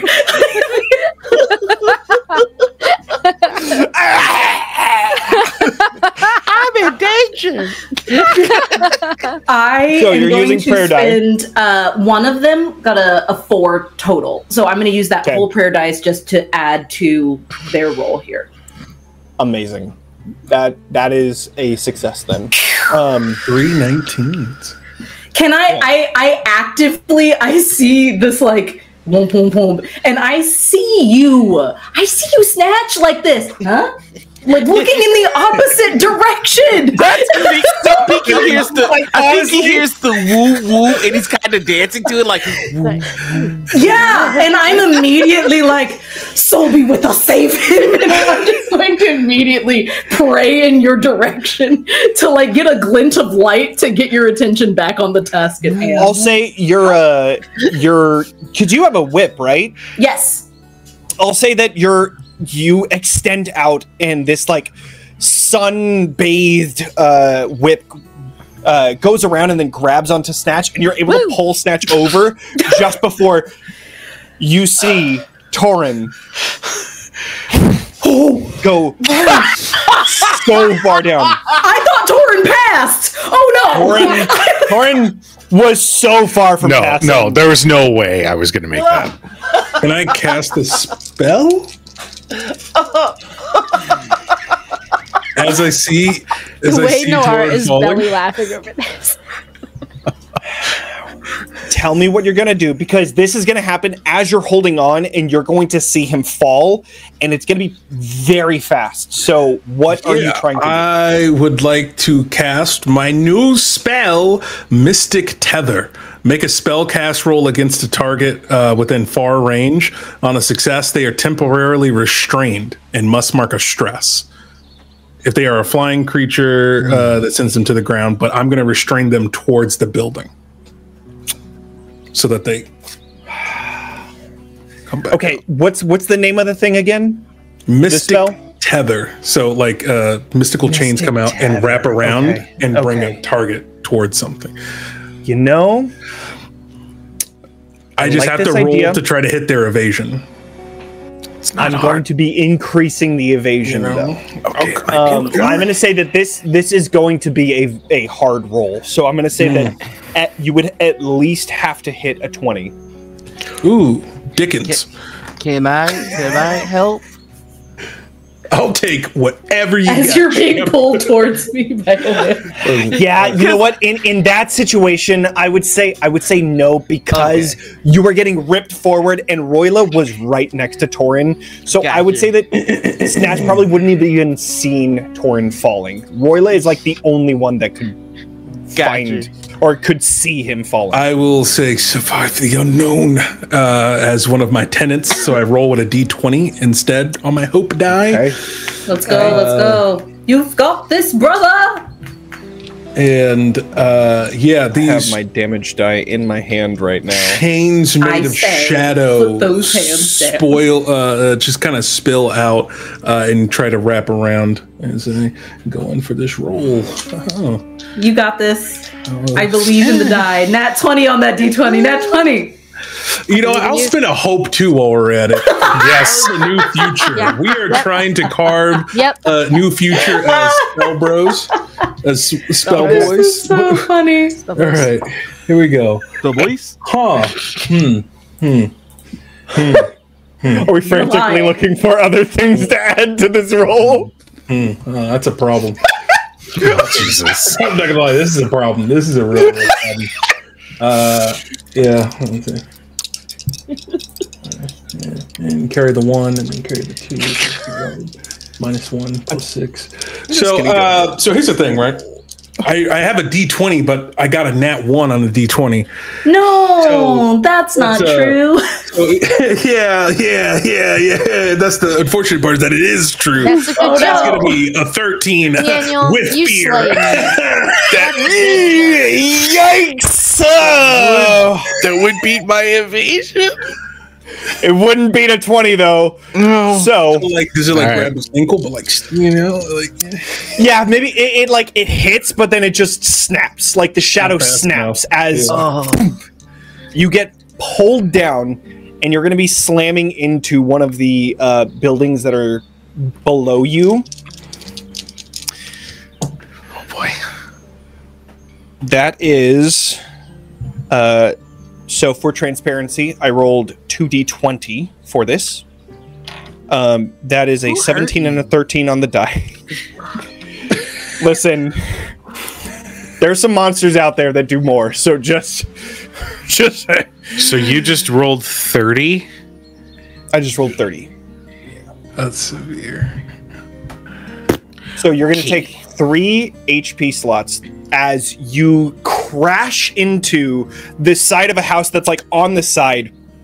And oh, you know what? Let's put you in this. So you crash into the side of this house, and you land onto the other side where you're on this window, this double pane window that, or not double pane, but this wide window that begins to crack as you slam into it. You are in a very bad position here. So, Ow. Fuck. each of you also feel this massive weight of the gravity around you pulling you closer towards the ground below you. But each of you are holding on for now. What do you all want to do? And just know that I go to get Torin. Yeah, let's get him and let's get out of here. Come on, everyone, let's grab the. And then, are there like any research papers in that little laboratory? Like, can I just like stuff a bunch of papers in my pocket or in my satchel and then sort through them later? would there be research papers? I didn't think about that part. Yeah, because it's relatively unaffected. So I would say, yeah, there's some research papers about, the applications of gravity and, and gotcha. how Another he's able another to. spell boy must have been here. Of course, duh. You can see the signs Okay. all over the place. Who's going to get Torin? I've got him. I'm already- and I'm flying down with Crucible. I'm with you, yeah. Okay. And I am. Ooh, sorry. Yes. Crucible. Yeah. You have glide in normal circumstances, and with gravity being pulled down, your shadow friend will not be able to hold you up. So you will be able to test that theory before yeeting off the side of this house. So just keep that in mind for the next 4 minutes. It is you are falling down. Maybe not at the rate that Torin was, but say that again. We have 60 seconds before Noir is hard out. Right. Yes, of course. I'll just fade away into the darkness. Just fade away into the darkness. Well, before we get anywhere else, thank you so much, Noir, for being here. Noir will have to leave here. Noir. Oh, yep, there it is. Love you. Noir is gonna have to leave, so just everybody in the chat say bye. Go and support the Noir Enigma on all social media because they're fucking awesome. All of this The Enigma. I love y'all. I hate that I have to go. Bye, bud. Love you. And then I plummet to the ground because my shadow. I shatter all my bones. Gone. I do think that because Ilora's not encumbered, she just swoops down and she looks at the rod floating and is like, that could be super helpful. And then she looks at Torin and is like, it's pathetic. Okay. And she's like, I have to go to the one who needs help. And she goes, and that window is still like cracking under him. So, in this intense gravity, you are able to fly pretty easily in normal circumstances. I was just going to drop. However, you're going to, okay. Even with the drop, you're still going to have to try and stop yourself on this unless you are just going to drop into there. No. I'm just like not trying to fly against it. Yeah. You know, I thought I would just clarify a little bit. I'm coming to help. And then crash through. Burn!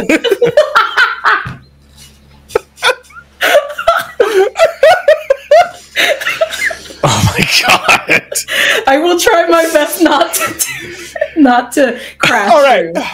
If I have to, go ahead. I'll grab the floating pole to stop myself. Ooh, okay. So you're gonna grab the suspended rod. Okay. Not to take it for myself, but to stabilize myself. Yeah, I'm not trying to like. So, one of the things that you find when you grab onto this, it doesn't move when you try to move it at first, but then you're able to see there is a button mechanism on it. And as you press that button, it moves, and it seems to be affected by gravity once again. So, you have a suspended rod, immovable rod from D&D is the same thing. What? And so in this economy, if you press the button, it basically it just suspends. So you could just leave it in a place. Okay, great. With that, in order to get down, you're still holding on to you're still holding on. So if you are going to be taking that route, it would be a strength roll. If you're going to be taking the route of diving and then trying to stop yourself with your wings, that will have to be, I would say, an agility roll. I will trust my hands. I'll go strength. I guess it could be a strength roll as well. I guess if we're going like the strength of my wings, but she doesn't have a lot of confidence in them. She doesn't fly very often. So I think she would go for the hands gripping method. And I will say the difficulty for the rod is going to be lower. Okay. Because it's not going to be as much force, but it will take more time to get there. I crit with twos! Here I am saying, hey, it's going to take a little bit more time.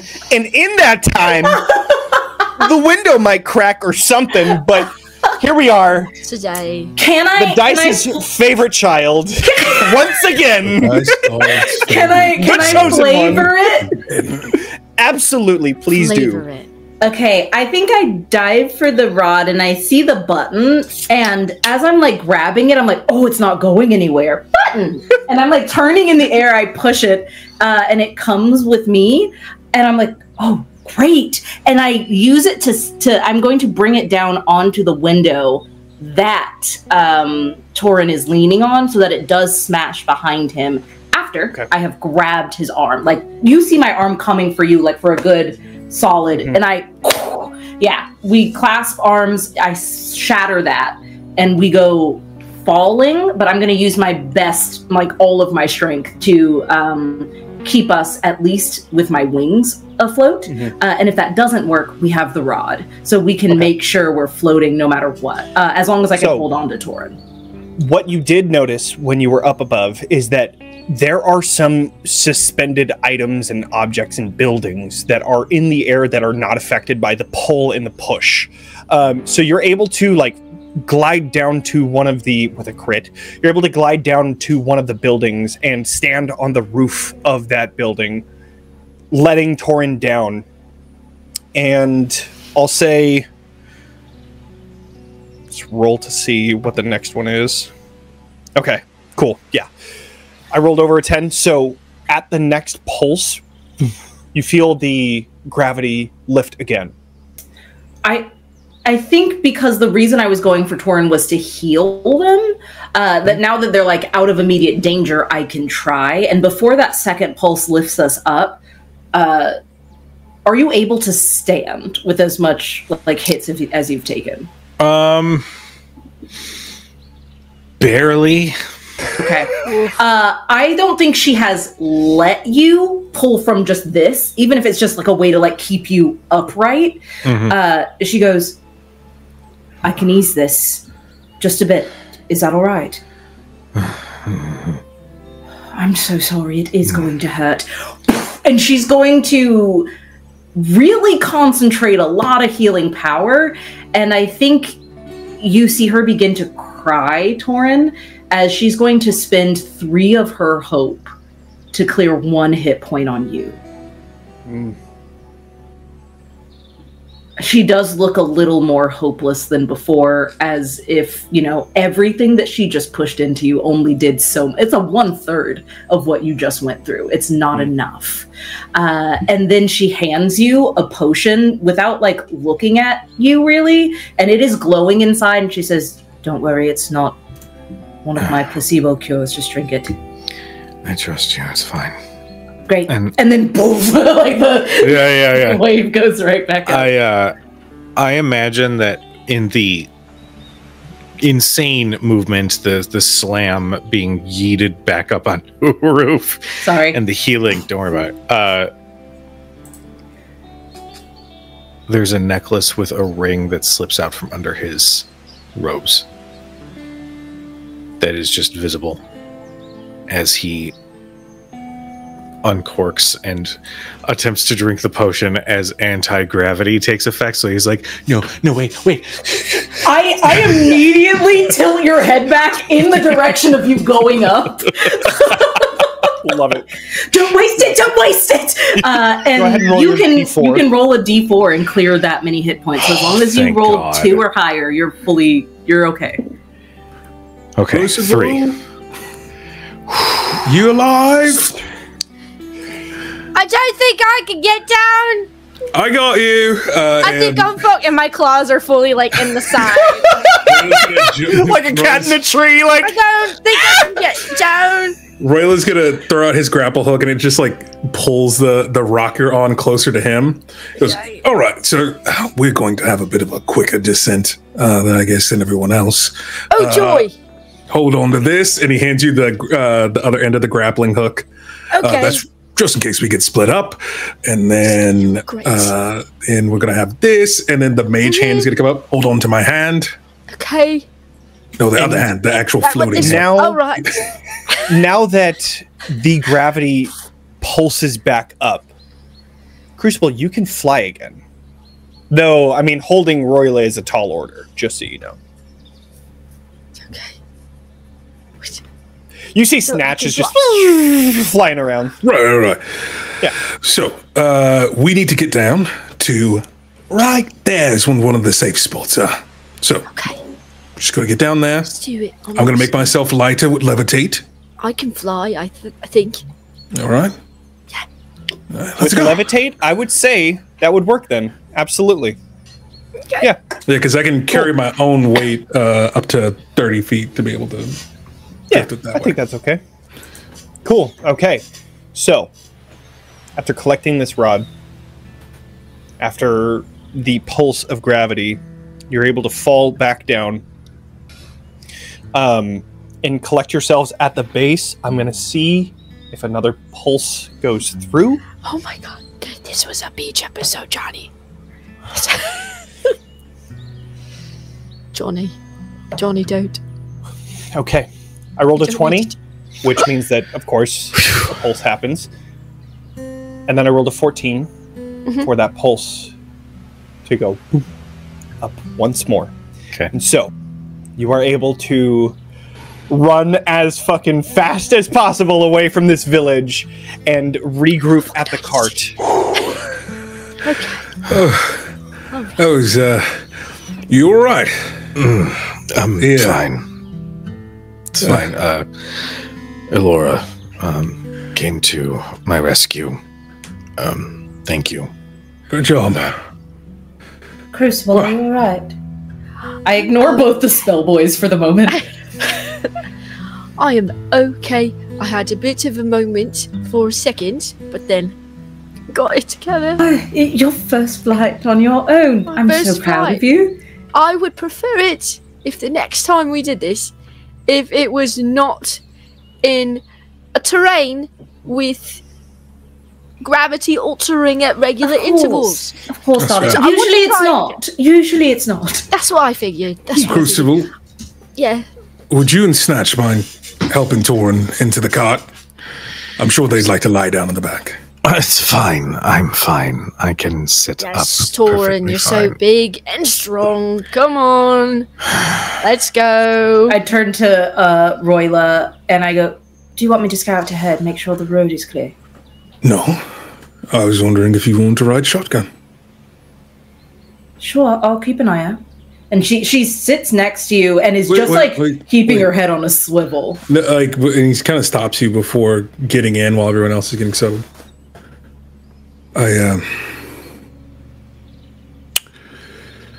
What's our second tenant? We only had 3. Do you know? Is it the guide the misguided? That's right? Break the unbroken. No, that's number 1. You love breaking things, so it has to be first. I know, but I was never taught how to fix things. I don't know the right words to make things better. Obviously, I can't change the past. You said that I should choose for myself what I want to do. But no matter how angry I was, no matter how hard I thought about it over the years, I can't leave you. Unless you wanted me to, then I would, but you're all I've got. And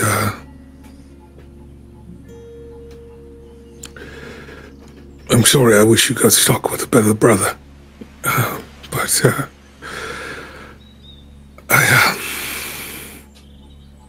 I'm tired. I'm tired.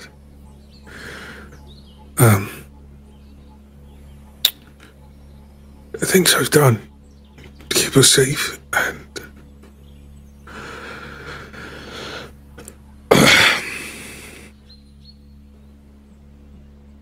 I just don't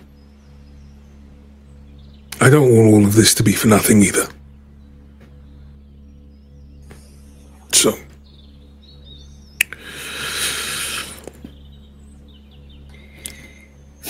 this is the most you've said vulnerable wise in a very long time, like years probably.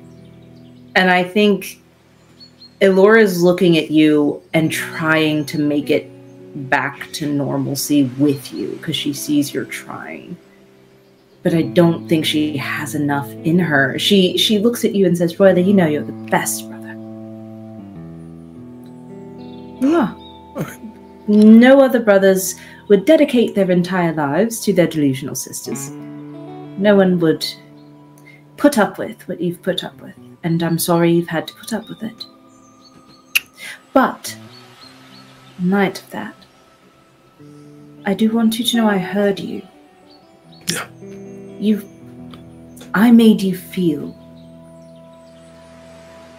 unheard, and I made you feel disrespected because of my urgency to make change, and I lost sight of the most important thing. Do you remember the tenet we made up on our own when we were 7?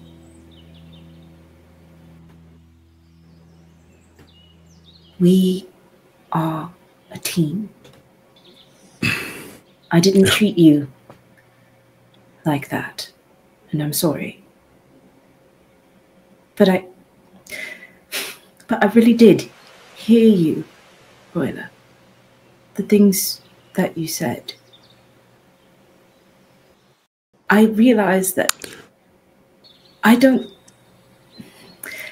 realized that I've been treating you like my twin brother. And you've been treating me like your ward.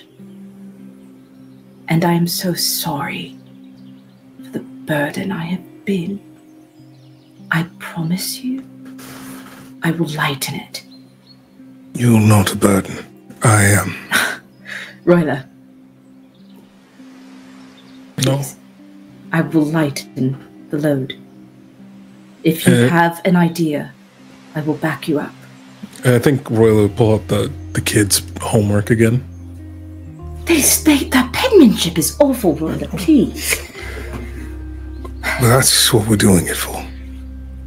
I don't know what will work. But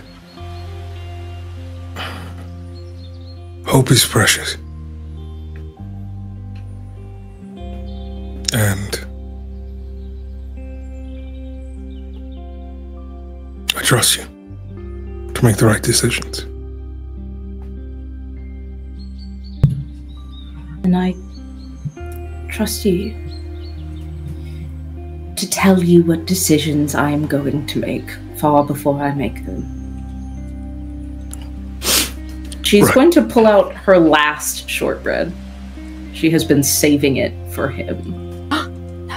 And she pulls it out, and as she unwraps it from like a little piece of fabric, you see that it is just like she used to decorate them when they were kids. And there is an R on one half, and there is an I on the other half. And she breaks it down the middle, and she hands you the R and says, well, now you're acting like my brother. It's stale now, I'm so sorry. And she's going to eat it as fast as possible. It's fine, it took us a while. It did. We're stubborn like that, I think. I know. She's going to lean her head on your shoulder, and she's not going to look at her research notebook for the rest of the drive. As you walk back to the cart, you just see Crucible, eyes wide, watching you eat the last piece of shortbread. A small tear rolls down her cheek.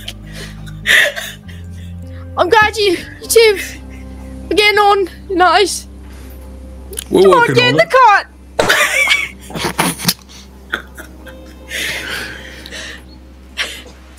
All right. The cart continues towards the final checkpoint.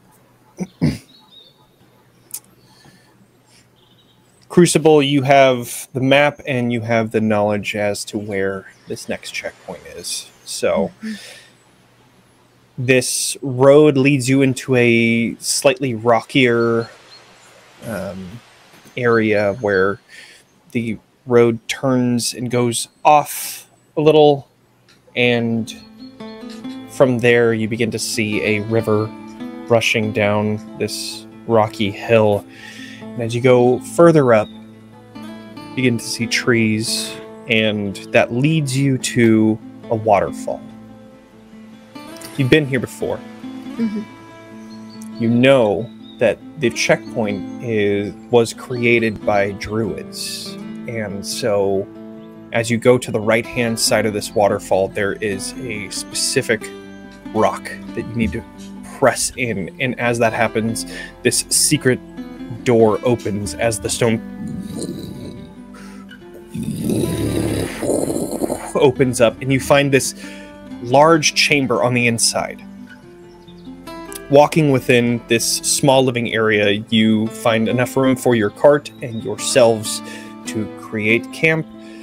But what's most stunning about this, especially with the sun setting in this western sky, this waterfall faces the west, and you see that wall that would be stone behind this waterfall is actually this obsidian type clear transparent rock, almost like a one-way mirror, one-way window.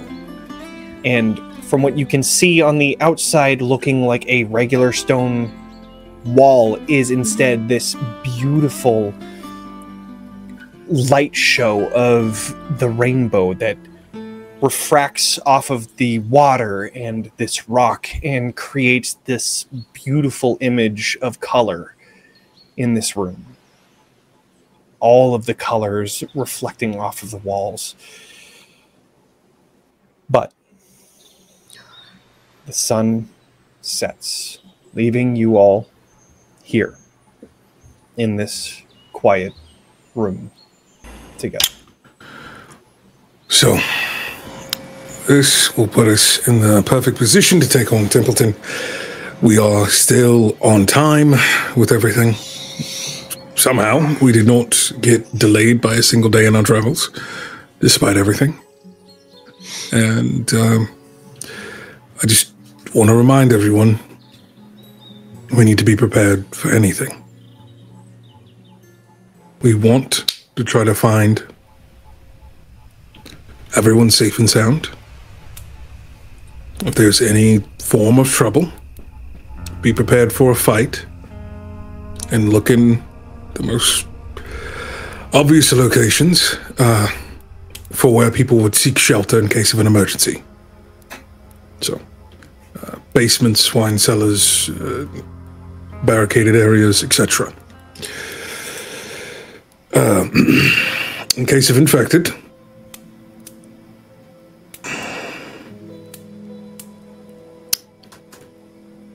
there'll be a lot of them. Yeah. So, that's something to be prepared for as well. Especially if possibly some of you know some of the infected. In case it is bandits or some sort of rapscallions, still bad. Still bad. Still bad. But it gives us more to work with tactically when it comes to combat, but okay, but blighters don't take hostages, is what I'm trying to say. So what I would say is that we were sent to figure out what happened. I know. I'm just saying I don't want we need to be this. prepared for any scenario.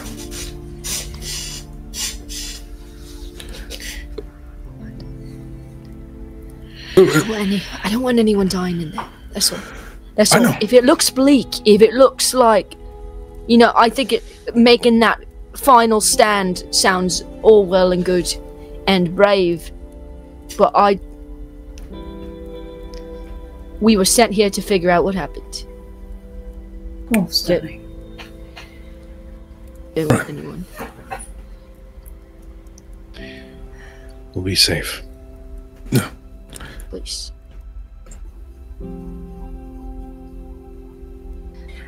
I think, Ilora, are we in a cave? Kinda. Yeah, this is pretty much a cave setting. Yeah. It's close Oh, to a buddy. tunnel. Secret tunnel. A secret tunnel. Yeah. Yeah, I Because think... it has a secret door. Yeah, I do think that Ilora, under her breath, after this, here's the directive, make sure you're on your P's and Q's, prepare for this and that, after, the slight dispersal or even just a lull in a moment, as she's, cooking up whatever they're going to eat this evening, she is humming an old, Song of Soul, probably without even trying. It's just, happening as she's cooking. And it is an old folk song from her very, very unknown community. And I don't know if it's bringing her comfort or if it's just like a second nature thing, but it's happening and probably echoing and reverberating in the walls. Ilora, I don't know that one is pretty though. What is it? Oh, yes. Yes, it's called The Sun Will Rise, and it tells of the coming of Sol. Well, the next coming of Sol. I mean, there's always some coming of Sol. He is the sun, and every day happens, I suppose. But yes, it's just something from a while ago. It helps me think, I suppose. Okay. Well, I mean, it's very nice. I don't know if I have anything like that. We didn't really have anything formal when I lived with everyone else when I was younger. Oh, but you must have sung songs. Not quite. 'Cause that's like, you know what we did? We didn't really. We did sing songs, but nothing like inherited. But when we would pass books around the house, everybody kind of left their notes in them about parts they liked, parts they thought that were dirty or funny or anything like that. So that's, I imagine. But the parties, darling, the dancing, didn't you dance? Oh, yeah, we did. Well and she will stand and put her hands open for you to dance with her. I would never turn down a lady. And I would never turn down a knighted one. She'll like kind of dance around the fire with you, humming that song, trying to like teach you the words that she can remember, because I don't think she would remember it all. But like what she can remember, she hums and sings, and you kind of dance around the fire until the food is ready, and then she'll kind of disperse some food to everyone. And at the end of the dance, she'll kind of like curtsy, but it just brings you to like eye level basically. And she goes, "And now I see why you are so light on your feet. You're a lovely dancer." Thank you. You know what, I guess I don't even have experience. I guess I'm just a natural. I guess. And you're natural at many things. And she will she stops the humming, but after the food she does kind of go off to start preparing for the night. The cave has put her in a more, I don't know, not nostalgic but introspective mood. Yeah. And there are like, of course, the good things that come back first, and then when you really realize where you are as time passes and the shadows deepen and it gets darker, it's impossible not to think of the worst parts of growing up where she grew up. So she's going to put the suspendable rod up there, do 100 pull-ups, Your Honor, and she's going to... Form, straighten your back, straighten your back. Yeah. I know good form. Don't do this to me. You know how that throws me off. Now, what was I counting at? 98? You have to keep it exactly straight. So I'm trying to keep it exact. Okay, I am a school nurse. And she probably does more than 100 because of losing count often. Yeah. There we go. That's 3. Perfect. That's not 3. I counted up to 97. You're lying again. 3 of them had perfect form. That doesn't mean that that's only that. Oh, don't you start up a perfect form. And she does go right back to the beginning. She will honor that. As Roila again begins to work on this new spell, it is the same beacon, this sun that is just flaming hot, and then it gets bigger and bigger, and then smaller, and then it starts to turn from red to blue, with the heat intensifying more and more, and then he stops it before it gets too strong. All right. That should be ready for tomorrow.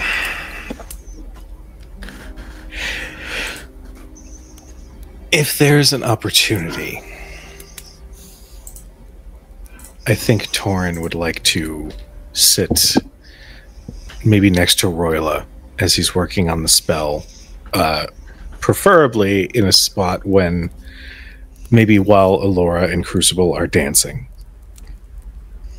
You'll have a little prestidigitation going on for them. So there's a little hum of music and instruments very lightly in the background for them. Sybil was addicted to music when she was little. I appreciate you adding to that. Yeah, well, Ilora would spend a lot of time having to do chants and dances and learning songs. So I think that was one of the times where she felt less worshipped and more community oriented. So I wanted to speak with you about what you had revealed. I can understand the pain of speaking of them, and I just wanted to say that I acknowledge that difficulty. Yeah. I am.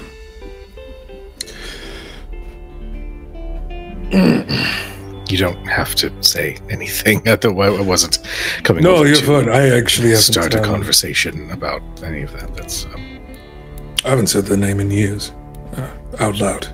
So it's. I still blame myself for it. I had a choice and a moment. It was her or it was Ilora.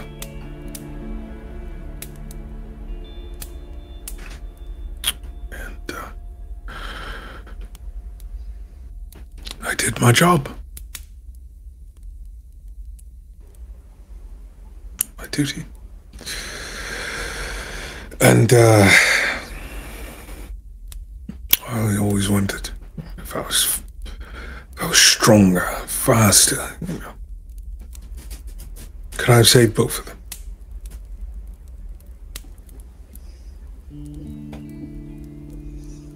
But that's the past.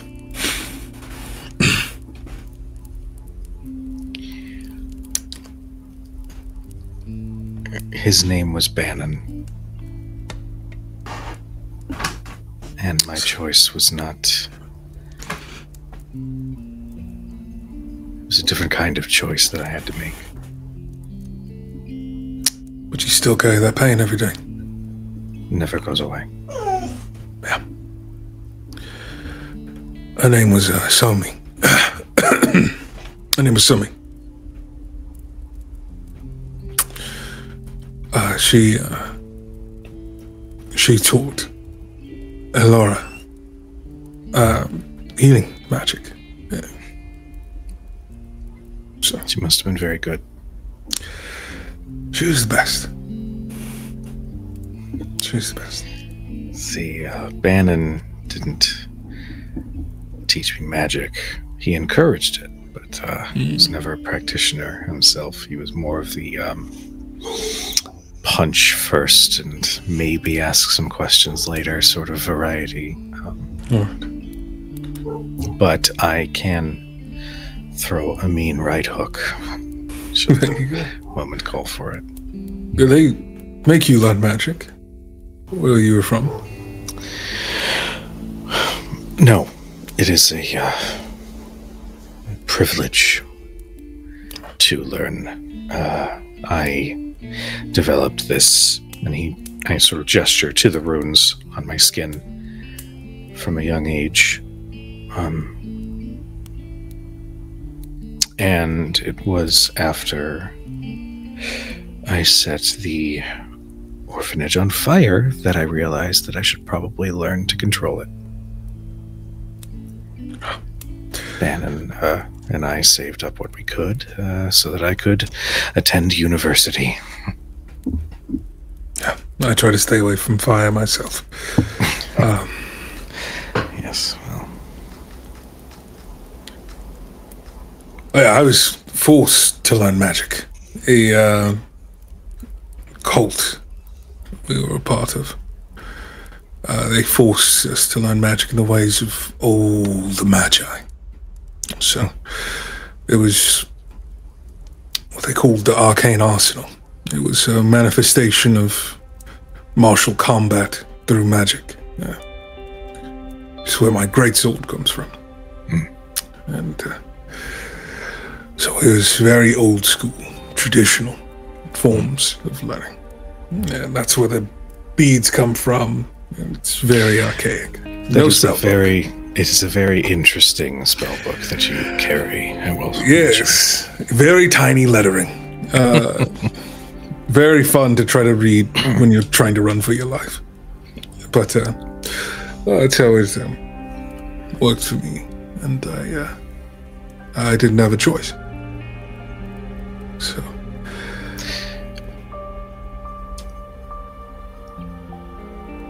If I may,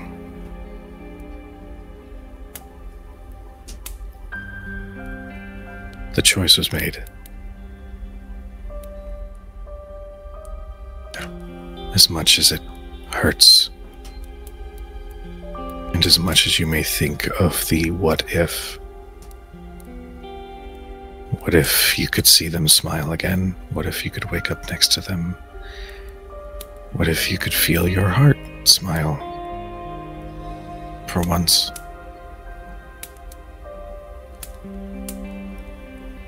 The only thing that those questions do is prevent healing. Yeah. And we have to move forward somehow. Even if we don't want to.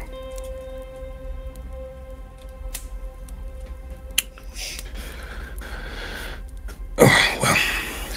I should let you get to it. We've got to get to a lot of prep. Yes, of course. I will leave you to it. Yeah. And I will figure out what we can do with these gravity notes. See if we can do something about that. Sure. Yes, of course. If you need any assistance, right. Ask Ilora. She was smarter than the both of us. That's very true. Good night, Roila. Good night.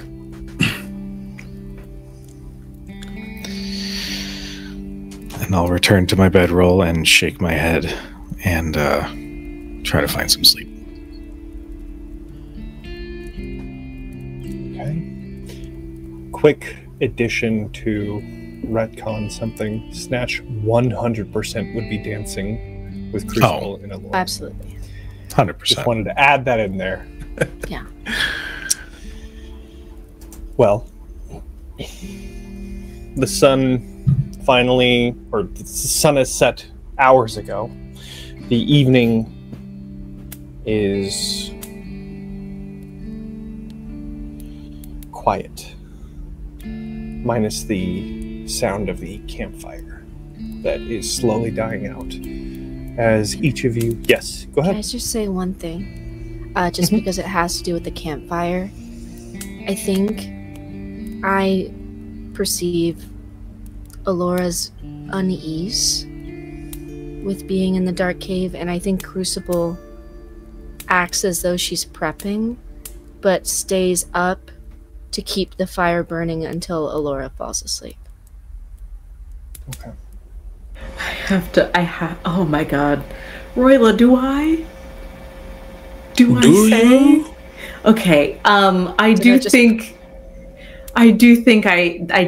that she ends up staying up because of that. The fire. The fire in the caves was one of the worst things that's ever happened. Okay. It's like there's no winning. It's like it's either dark and unknown in the cave, or it's on fire again, like she fears. Well, I think then I guess we're hit. It's a rock and a hard place. Yeah.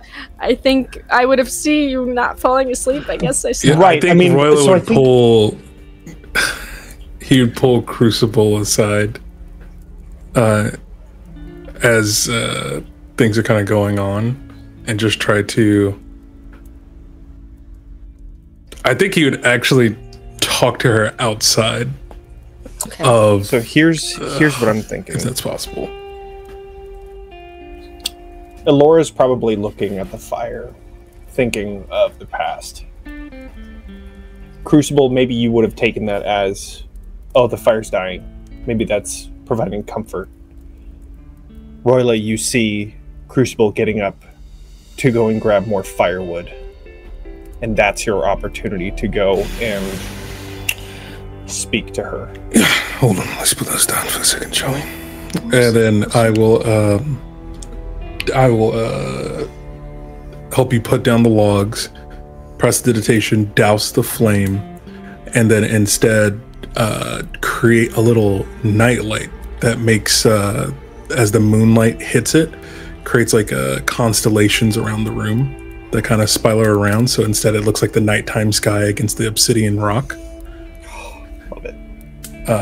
And then we'll take you outside. That's gonna knock her out. Knocked out immediately. Yeah. All right. What's wrong?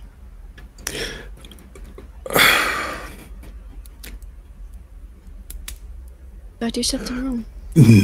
No, it's. Did Ilora ever tell you about the day? The day? I don't think so. The day we left. I know. I mean, I know that you left, but I don't quite. She didn't quite give me the full picture. There was a fire. Okay. And we lived inside of a cave. And with that fire, men, women, and children burned alive.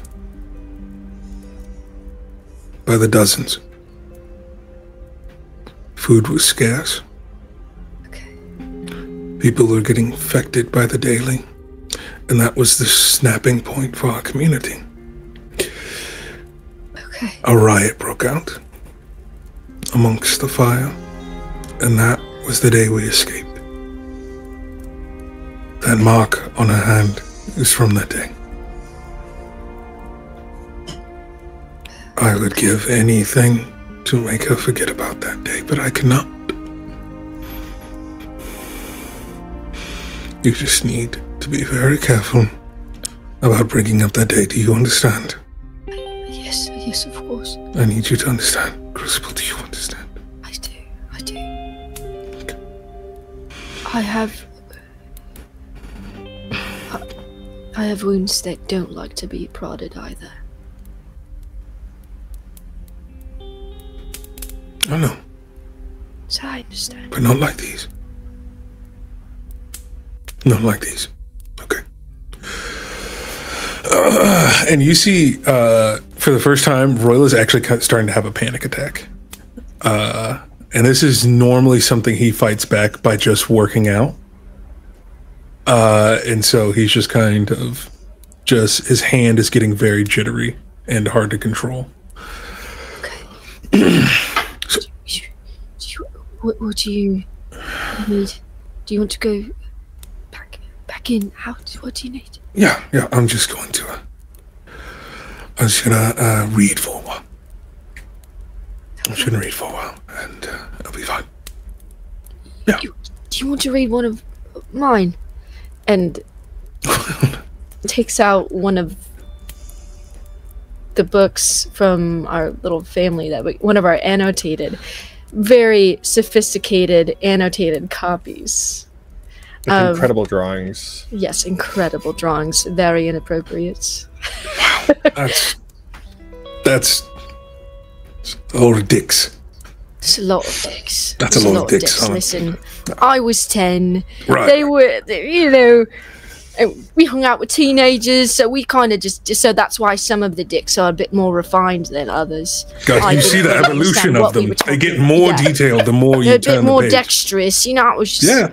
But, yeah. You could see that we learned on page 54 that we That is true evolution. The shading came into play. Exactly. Not came, but regardless. Yeah. Yeah, no, I completely understand. Yeah. You could borrow it. I couldn't possibly. Listen, I know you're making a face, but it's a riot. I promise. It'll make you laugh. All right, fine. Oh. Also, I know it shouldn't have been peeping, but I'm glad you and Ilora talked. Yeah, as am I.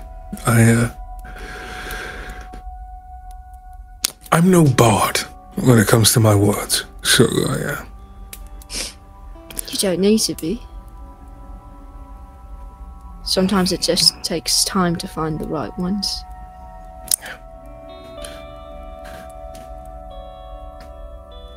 You did good. I can see it. Ilora's face when she turned around to the cart. She looked different. Good different.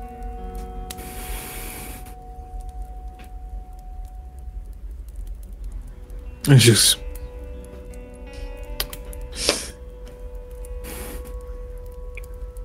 I feel like I'm always breaking her heart.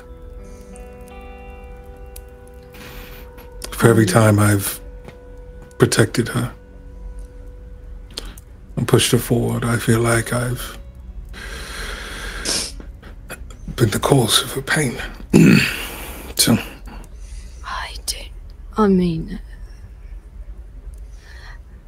I can't speak for Ilora, but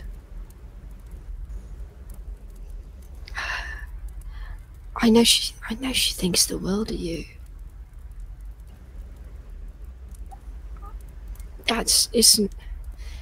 You can just feel it, even if it's not being said.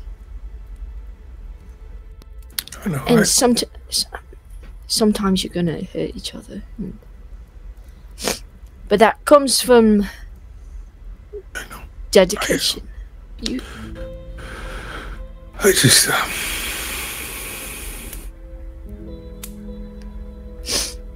I love her. I love her more than I love myself.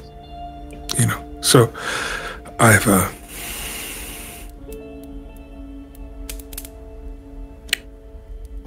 anyways. Listen, tomorrow I'm I know what you said about the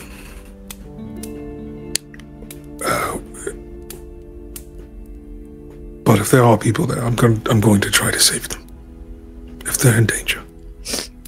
And I get that.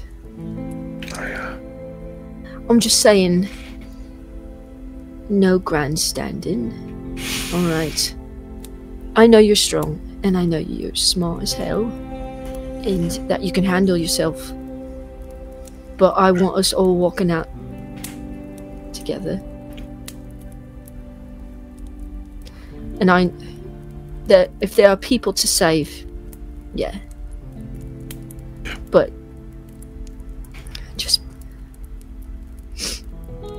if you love her more than you love yourself, you want to be there for her, yeah? Yeah. So that means taking care of yourself too. Right.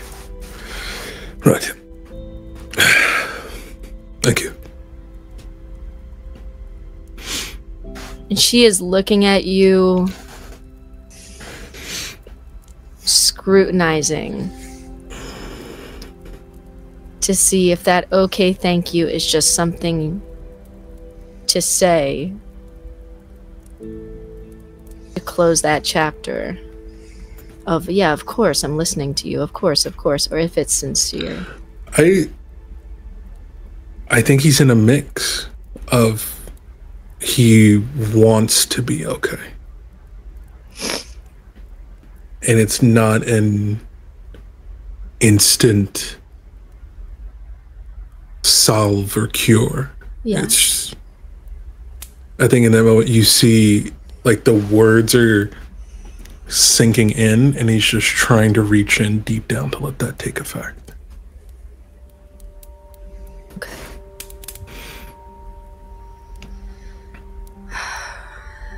Are you okay to go back in there?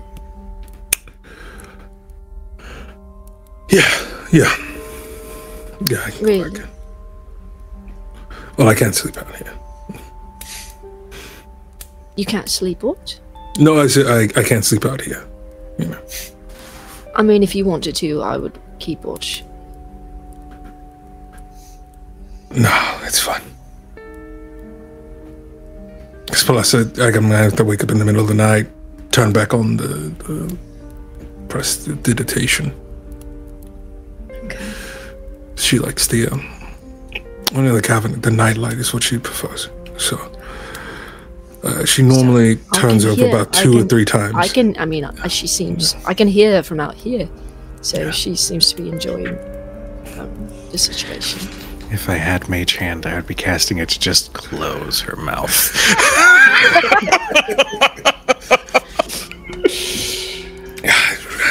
We need to get her a sleep test or something. The snoring is... It's always been a problem. But, thanks. I don't,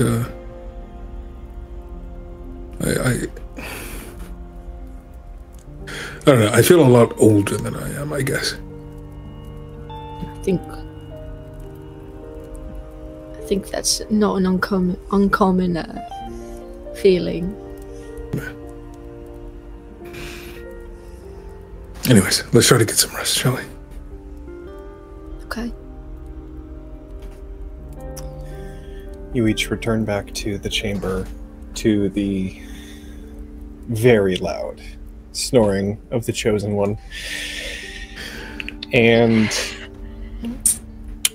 all throughout the night, Roila's having nightmares. The whole entire night. drowned by the sound of the snoring are the mumblings of Roila. Or, yes.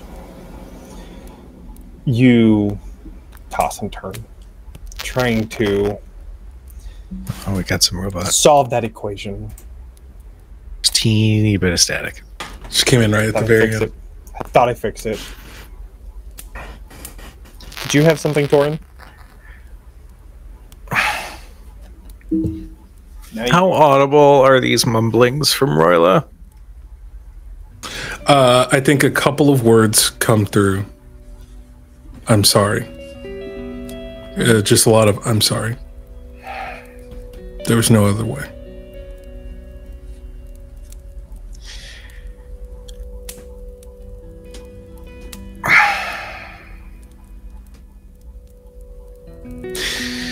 There's a part of me that wants to just let it be, but I feel that too much.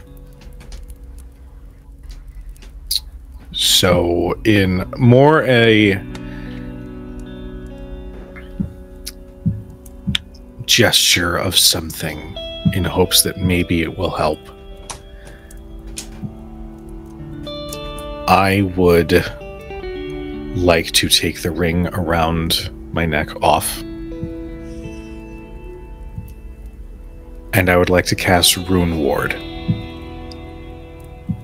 Now it's to reduce incoming damage by 1d8, but my hope is that if it can just be placed near him, that it will help him find rest for the night.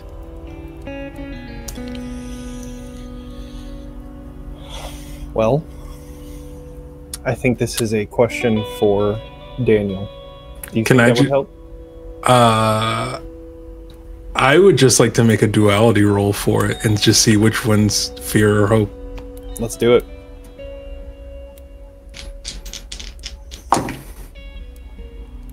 That's a 12 on hope, 9 on fear. Well then.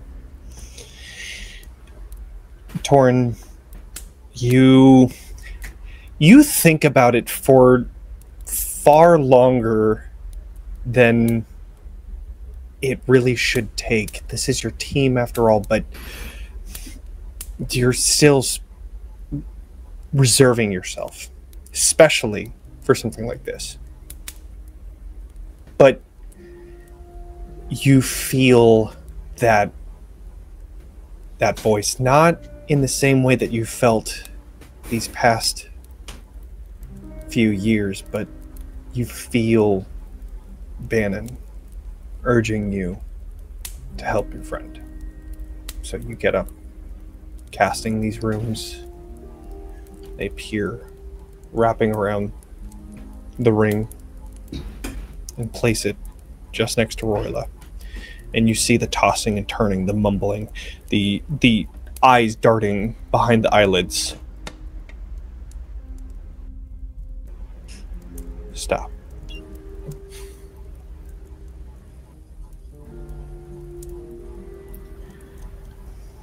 Get some rest. We need you at your full strength tomorrow. I say to myself more than anybody else as I move back to my bedroll and try to get some sleep. Look up at the fading of the prestidigitation, the stars fading off of the walls until finally darkness.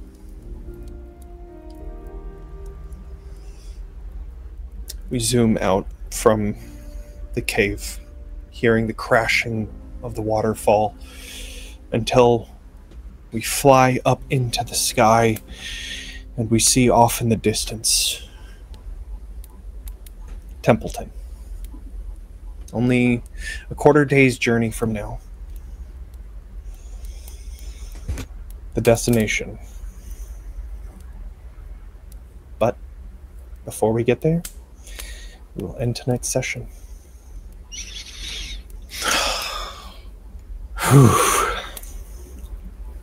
This is Damn, a game I could play for fucking hours. Forever. I know. Oh, man. Well, let's go around the table and talk about who we are. Daniel. Hey, gang, I'm... whoa, what am I even saying? Golly gee willikers, gang. That was one heck of an episode, am I right? Thank you so much for watching. Thank you so much for being here. My name is Daniel K. Hargrove, also known as Daniel the DM, across all corners of the internet, where you can find me doing a whole bunch of stuff, talking about D&D on YouTube or TTRPGs, etc., etc., etc. But you can also catch me tomorrow over on Forgotten Adventures, because guess what?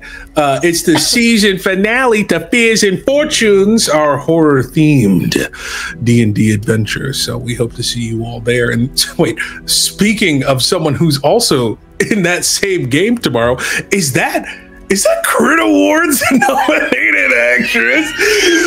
I love darling Meadow. Take it away. I will find you. And I will pinch your kneecap. Bet you never had that threat thrown at you, huh, Daniel? Okay. Oh no, not the kneecap. Howdy.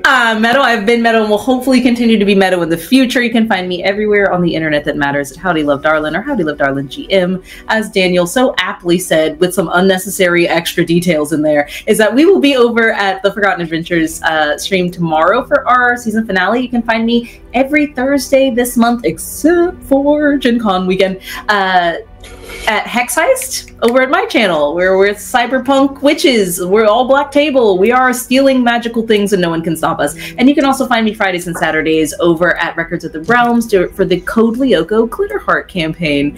There's a lot more stuff coming up, but just follow me around and I promise I won't keep secrets from you. And popcorn to Kelly. I need a fancy outro like y'all have. I'm not as prepared as you. Hi, I'm Kelly. I'm just Kelly. I go by the Kill Hop on the internet. I do stuff. The Kill Hop. No, whoa. Coming to a stream near you. Whoa! Coming to a Crit Awards ceremony near you. No. No. Well, I mean, you are. You are. Is that You're the there. award nominated No. actress Kelly, aka the No. Kellhop? No, it's Yeah, it is. not. Stop it. You can find me here.